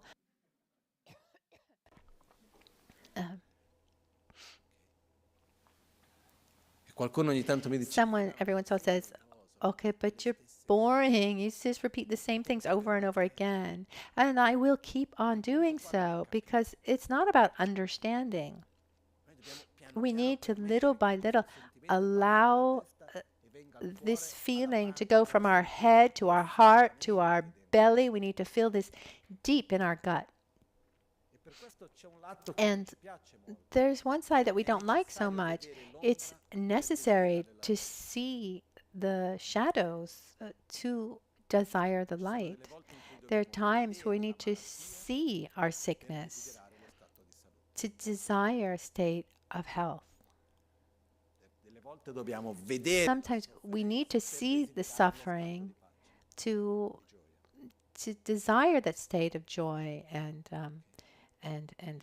happiness.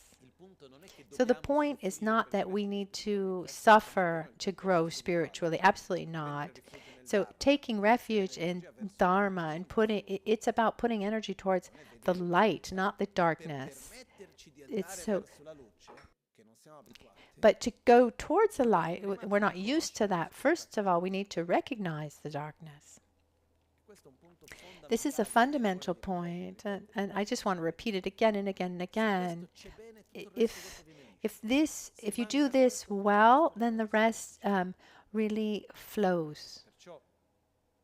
Otherwise, it's a block. So a key is to look at samsara in the face. And sometimes looking outside, it can be like a mirror, and we can see envy or ignorance or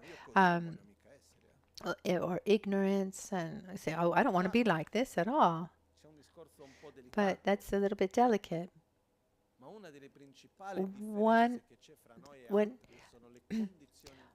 One of the main differences between us and others are our conditions. I ask you, or like me or anyone, how would you react somewhere where you didn't have food? If I speak badly, about someone you love deeply, if I hurt someone that you love deeply, would you generate aversion towards me?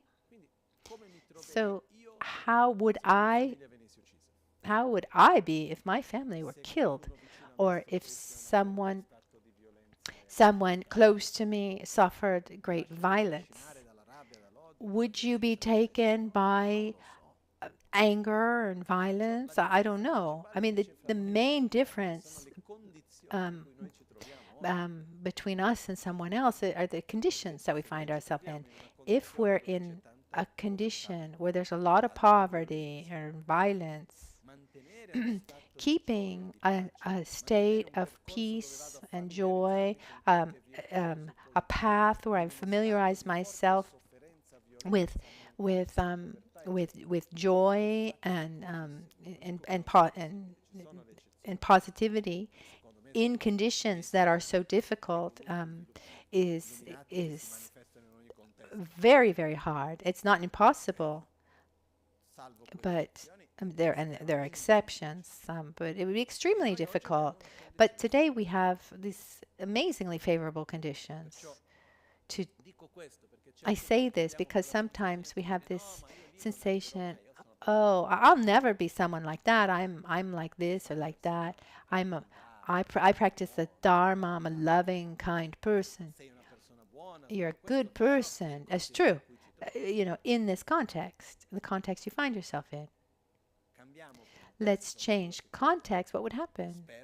I hope the same, but it's not said. It's not a given.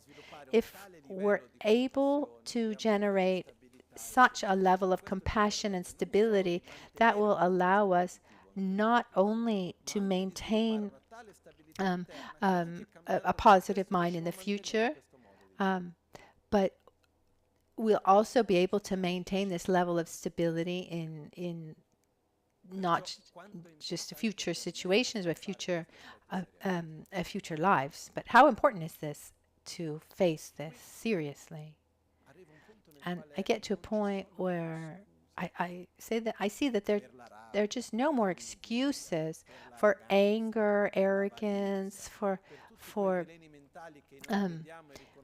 miserliness, all these mental defilements. There are no more excuses. Nel momento in cui veramente riusciamo Once we're able to see that there are no more excuses, I mean, are we able to avoid them completely? I mean, is it possible that I get mad and I become aggressive even if I recognize that I shouldn't? Yes, but the fundamental point here is not to justify it anymore. I shouldn't have gotten mad, but did you see what he did? Did you see what she did? Okay, I recognize what I've done. I accept myself for what I've done, and I direct myself in a different way. But I stop justifying, stop victimizing myself. When I recognize that all these mental defilements have no justification, unlimited desire and arrogance, etc. There's no reason to justify any of it. And my priority is to develop an inner state towards peace and love and gratitude, etc. With this, we take refuge. So the first cause of refuge is the so-called fear of our own mental defilements, our own samsara. And to do this well, we need to look at ourselves in the mirror deeply in our eyes, and look deeply and see what's there, and see in the future, see ourselves in the future and say, no, I don't want to be like this. And then we get to the second cause of refuge. Who can help me develop these inner qualities and face the inner and face my defilements? But if I go to someone who knows all the techniques of but not getting angry, on how to not get angry, but always gets angry, then it's just not going to work. But if we take someone like Mahatma Gandhi or Madre Teresa or Lama Ganchen Rinpoche, or these people close to Lama Ganchen, close to us, their strength wasn't on an intellectual level. These are people changed and touched the lives of millions of people, but not through intellectual power. It's someone who talks about love being love. Mahatma Gandhi was the only one in this very, very difficult situation in India. He was able to lead a peaceful revolution. He says, we need to be what the world needs. He was the example, and he was a marvelous in his speeches. But if he wasn't what he was actually saying, those words would not have had such a transformative power. Someone who talks about love but doesn't feel love, doesn't have the power to transform love in others. So if I want to develop this state, I need someone, I need an example of someone who is the example of what I want to become, or at least a part. So it's that person I want, so that person can then guide me along this path. And the taking of refuge is not about, oh, I take refuge in you, do with me what you want. No, I take refuge in you, show me what I need to do. It's like when we go to a doctor. I have a sickness. I don't want that sickness anymore. I recognize that that doctor has the knowledge to help me.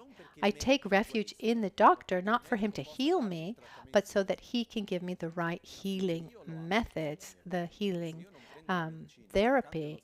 But if I don't do the therapies, if I don't take the medicine, then I'm not going to heal.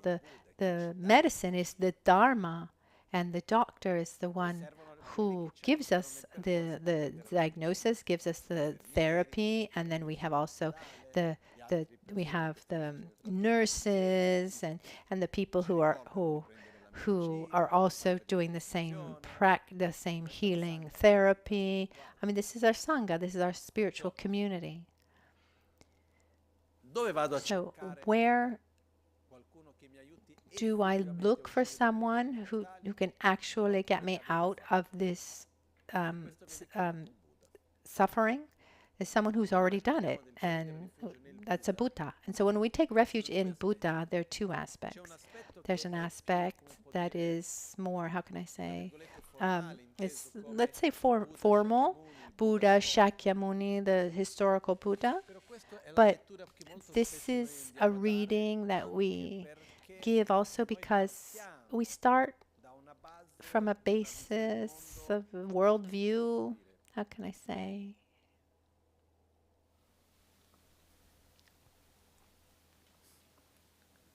Our worldview has at the basis monotheistic religions,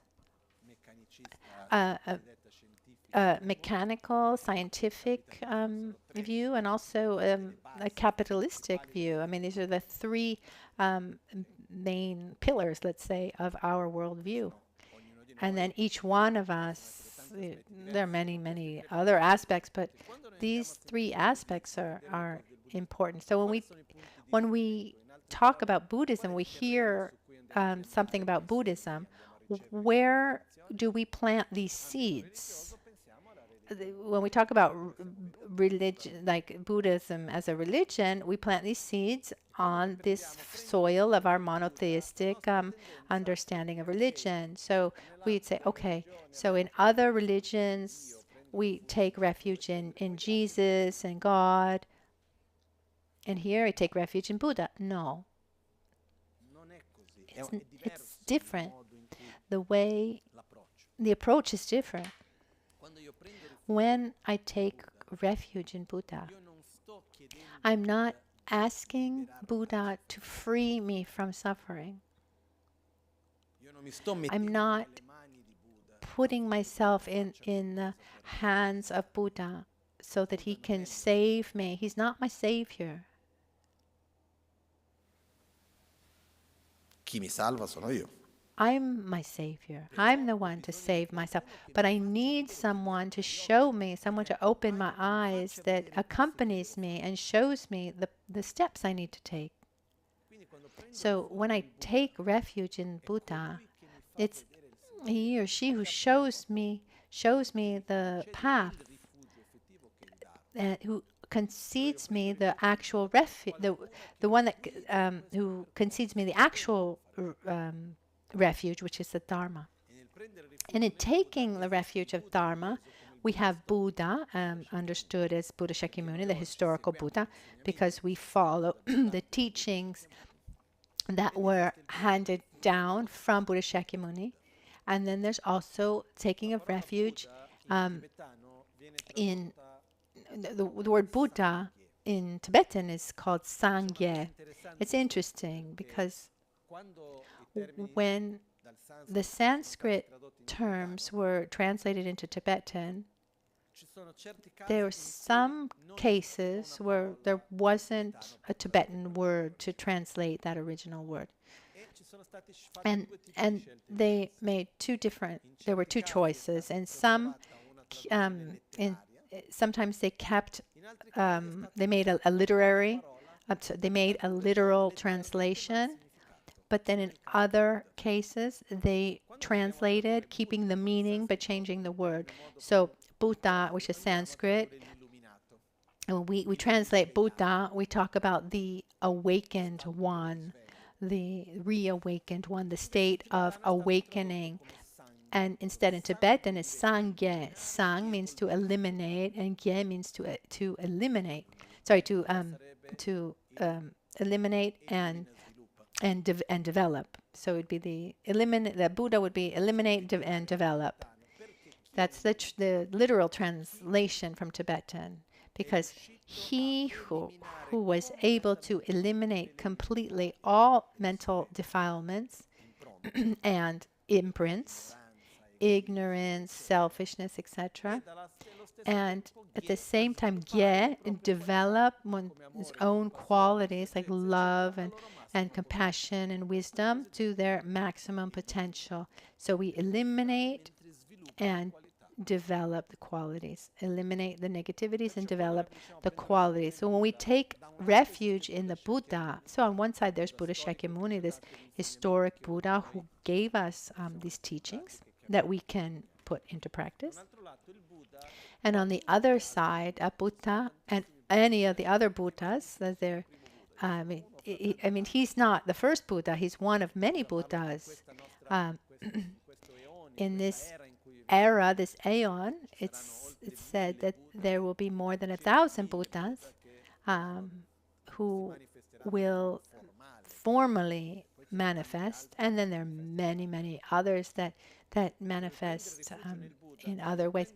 So I take refuge in Buddha in that state, someone who has those qualities and can help me reach those.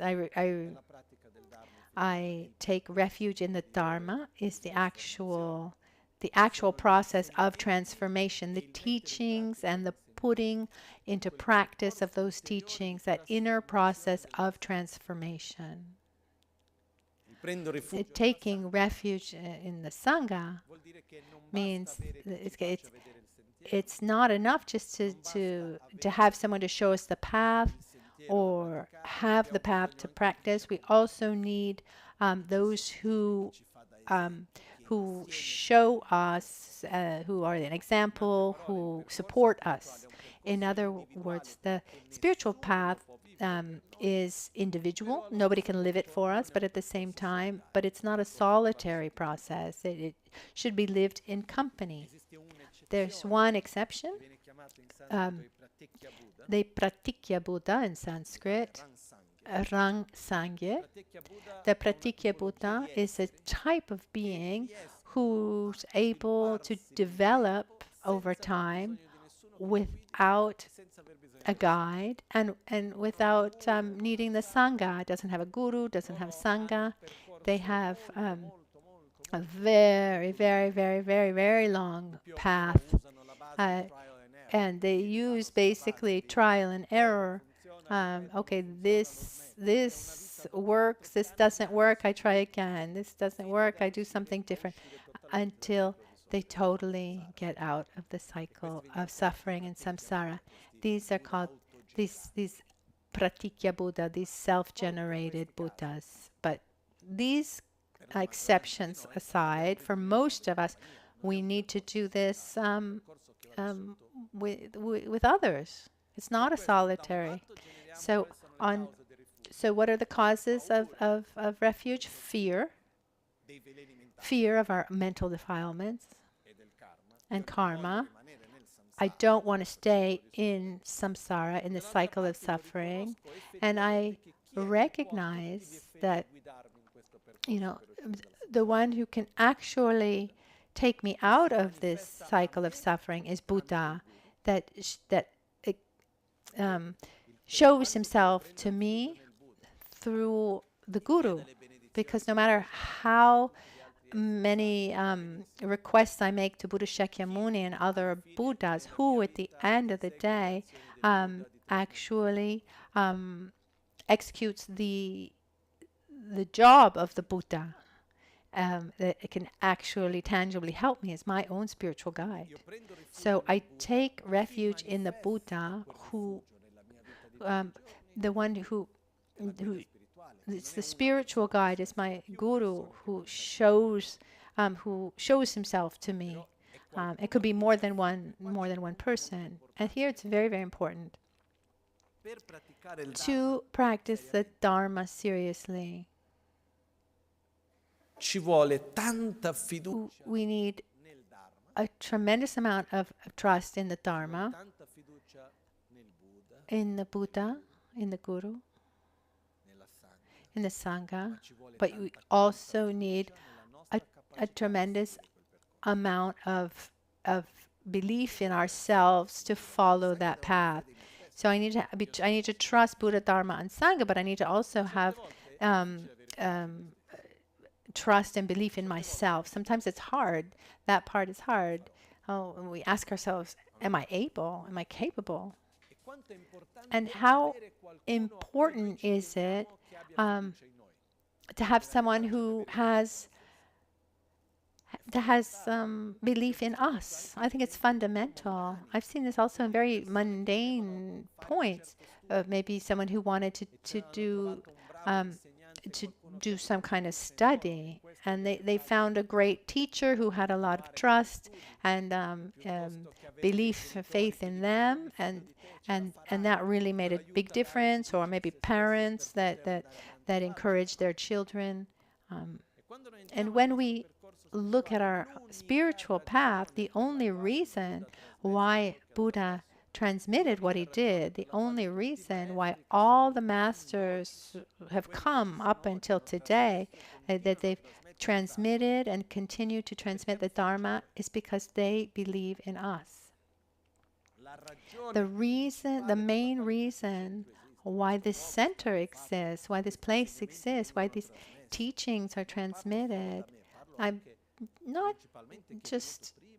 talking just about me, but mostly for those who came before me, Lama Ganchen Rinpoche, Chichen Rinpoche, Pabongka Rinpoche, all the way to Buddha Shakyamuni. The only reason why we're here is because there's a deep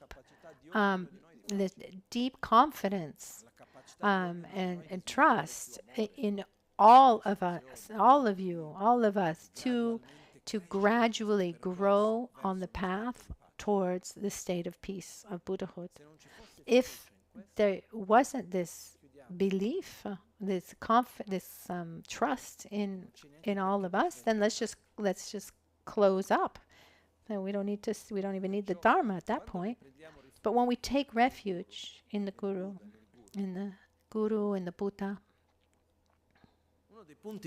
one of the fundamental points is creating this deep sense of reciprocal trust. Like if I go to a doctor,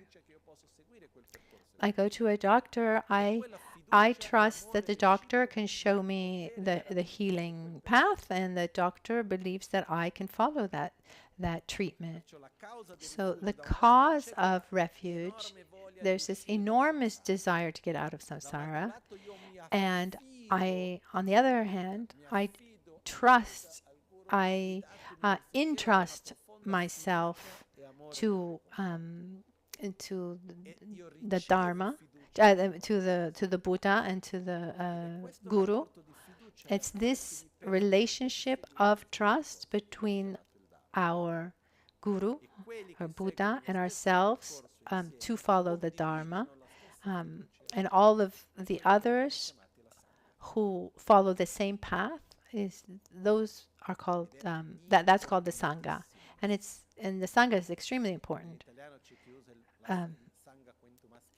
So in Italian we say it's like il Sangha, because it's a foreign word. But in my feeling, Sangha is feminine. It's a we use a feminine article because it has this feminine aspect of a welcoming and including. Anyway. So the point is, it's possible to get out of suffering, and there are those who have done it, and I can do it too. And the door to begin this, path is trusting and entrusting in someone who's done it, in the Buddha, in our Guru, can show us, and in the Dharma and the Sangha. So it doesn't mean that we give up our autonomy. Actually, it's said that historically, traditionally, one should wait 12 years before formally taking refuge in one spiritual master, because you really, really need to trust. Very similar to medicine. I don't need to just trust the doctor. I need to trust the medical system. Ayurvedic medicine or homeopathic medicine. I need to trust the whole system, not just the doctor. So in this case, this medical system is the Dharma. The doctor is the Guru, the Buddha, and those who follow the same healing treatments, the Sangha.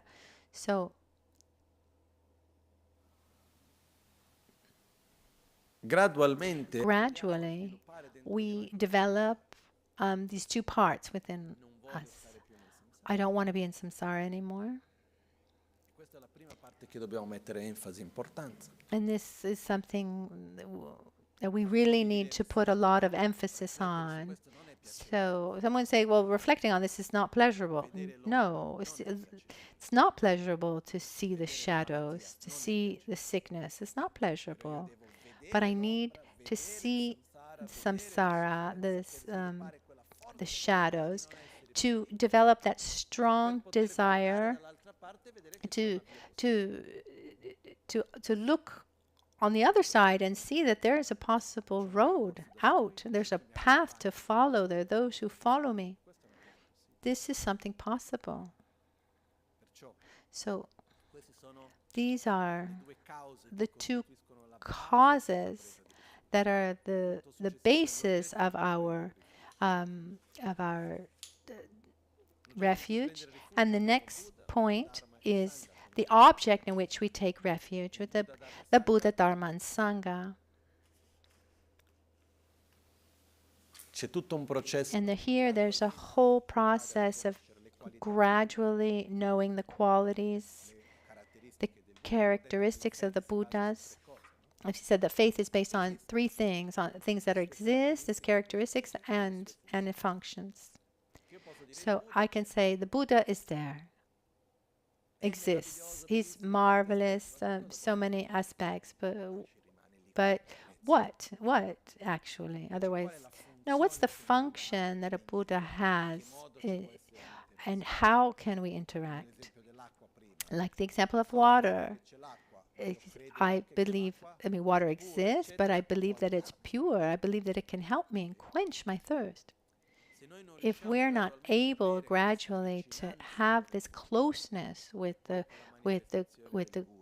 Buddha and the manifestation of the Guru, what is a Buddha? What are the qualities? What are the functions, etc.? It'll be difficult to take refuge, because one danger is that it becomes something automatic, a religious so we need to take refuge. We need to take refuge, and we just recite the refuge prayer. And what's the next step? No, really. Have you taken refuge? Okay. maybe there are those who do just by reciting like that, but and we can do it formally as well, but that's less important. So I invite you to reflect on this aspect.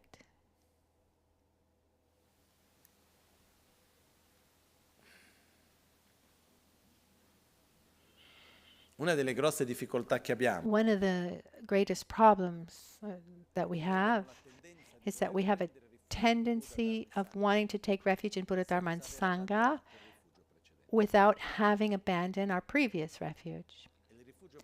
And the previous refuge, I don't mean another religion.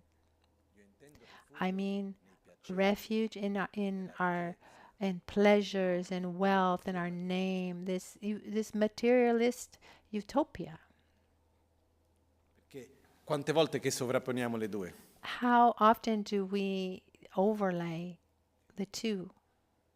E il processo è graduale. The process is gradual, it's not immediate. It's little by little we take more and more refuge in the Dharma and Buddha, Dharma, Sangha, and less in the so-called mundane things.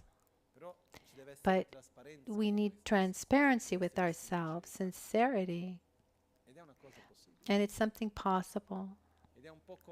A little bit like piano piano, da uno, from one we get to 1,000, not immediately, but little by little. So this gradual path, graduated path, where we recognize samsara more and more and develop this desire to get out, and we stop victimizing ourselves.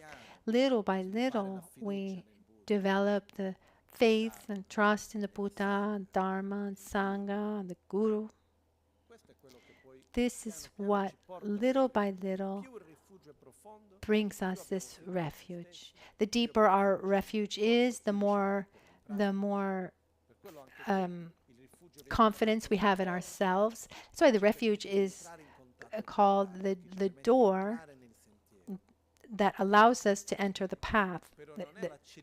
But it's not the ceremony of refuge. It's really taking refuge from samsara and in Buddha, Dharma, and Sangha. Is that clear? Is it easy? No. Conceptually, it's not that complex. I mean, you don't need a degree in philosophy to understand all this, but it's something very profound. And then there's a place where, we go to take refuge, and it feels like that we're cheating on all these pleasures that we love so much. I mean, how can I not take refuge in these things? No. You see that the deeper our refuge is in Buddha, Dharma, and Sangha, naturally, the less we will take refuge in these other things. But one more time, it needs to be done with profound sincerity with ourselves, together with an act of love towards ourselves. This act of love and compassion towards ourselves translates into, I want to get out of samsara. I want to be at peace with myself and with others. I trust that I can do it, but at the same time, I recognize how I am. I'm a being in samsara with all my projections, etc. I'm here, and gradually I'll change towards. So it's what we said before. I accept myself for what I am, and I direct myself in what I want to become. And along this gradual path, we gradually develop deeper and deeper refuge. This is so important, this point, because if we're able to reflect deeply, and one method is the recitation. Then that becomes the basis to then be able to apply the Dharma in every situation. The recitation is it's a kind of a positive brainwashing. Namo Gurubhye, Namo Buddhaya, Namo Dharmaya, Namo Sanghaya. As we do this, we visualize in front of us. Our guru in the aspect of Buddha Shakyamuni or of our own guru, and we imagine these light waves and nectars that come from him to us, and gradually they create the inner conditions so that we can develop our qualities. And tomorrow we'll explain it more in detail. There's the practice where we accumulate the recitation. So you start with Namo Guru Pye, and you do 100 times, 1,000 times Namo Guru Pye, and as you do that, you remember the qualities of the Guru, the inseparability from the Guru and the Buddha, and you nourish that relationship of love and compassion.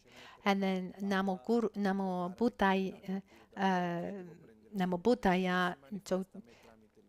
So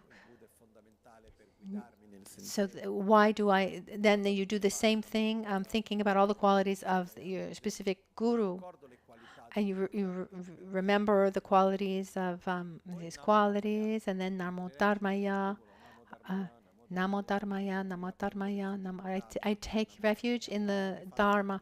I mean, you can also do it in your own language, but it's better in Sanskrit, in my opinion. So I recite Namo Dharmaya, Namo Dharmaya, and at that point, these light rays and nectars that represent the Dharma come, and I remember I recall the qualities of the Dharma, and this is my real, actual refuge, and Namo Sanghaya, where I recognize the importance of the spiritual community as a support, etc. I mean, tomorrow we'll go into more detail on this. But as I do the recitation, I create familiarity with the taking of refuge by cultivating that faith and seeing the qualities and the functions and generating gratitude towards the Guru, towards the Buddha, the Dharma, the Sangha. So this afternoon, I can't be here for teachings because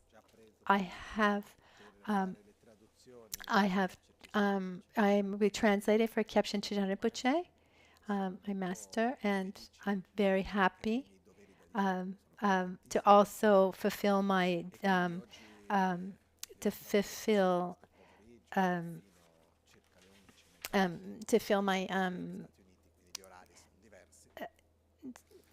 E per questo che questo pomeriggio non posso esserci, però to fulfill as a disciple, but so this afternoon I won't be here, but I invite you to do to think about what we've talked about, do some recitation.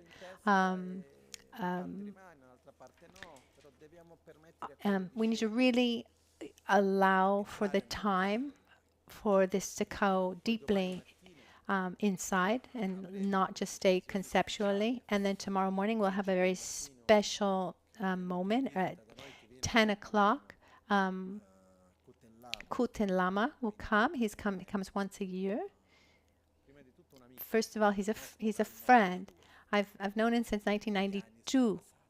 A couple of years have gone by now. He's a disciple of Kyabshin Rinpoche, and the same masters of ours, a friend of Lama Ganchen, and he's a person of great qualities.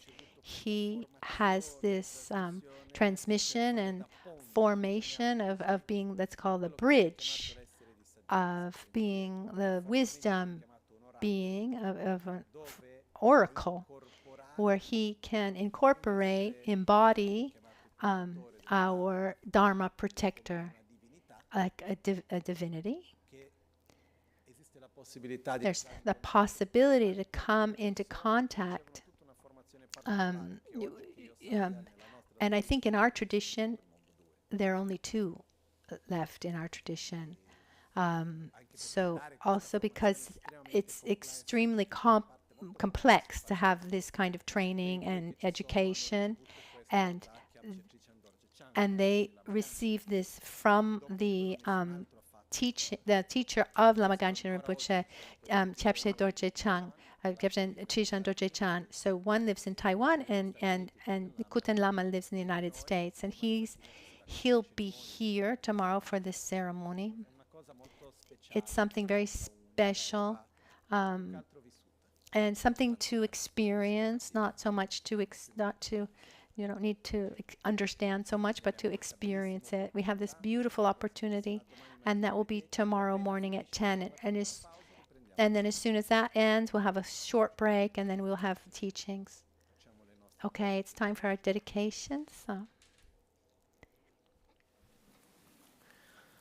Jetsu lame kutse rapten chin namkar tinle chokchur gepadang losan tembe drume sasum ki drove munsel taktu ne gyur chi kewa kuntu yanda lama dang dralme cheki pela longche chi sada lamge yente rabzo ne Dorje change kopa nyurtoba sho nimo dele tsendele nime kuyan delek shi ninsen takto delek pe kuncho sumki chingelo kuncho sumki ngod kuncho sumki trashisho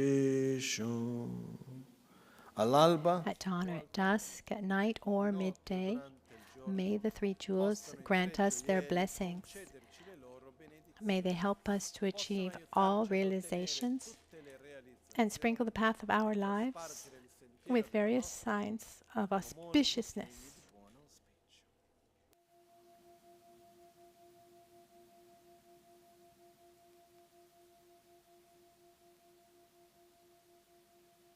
Omahun tembalame Sangha Rinpoche, Kyobalame Tamcho Rinpoche, Drembalame Gendurem, Kyamne Kuncho Sumla Chopa. Buon appetito. Have a good lunch. Thank you. See you tomorrow morning.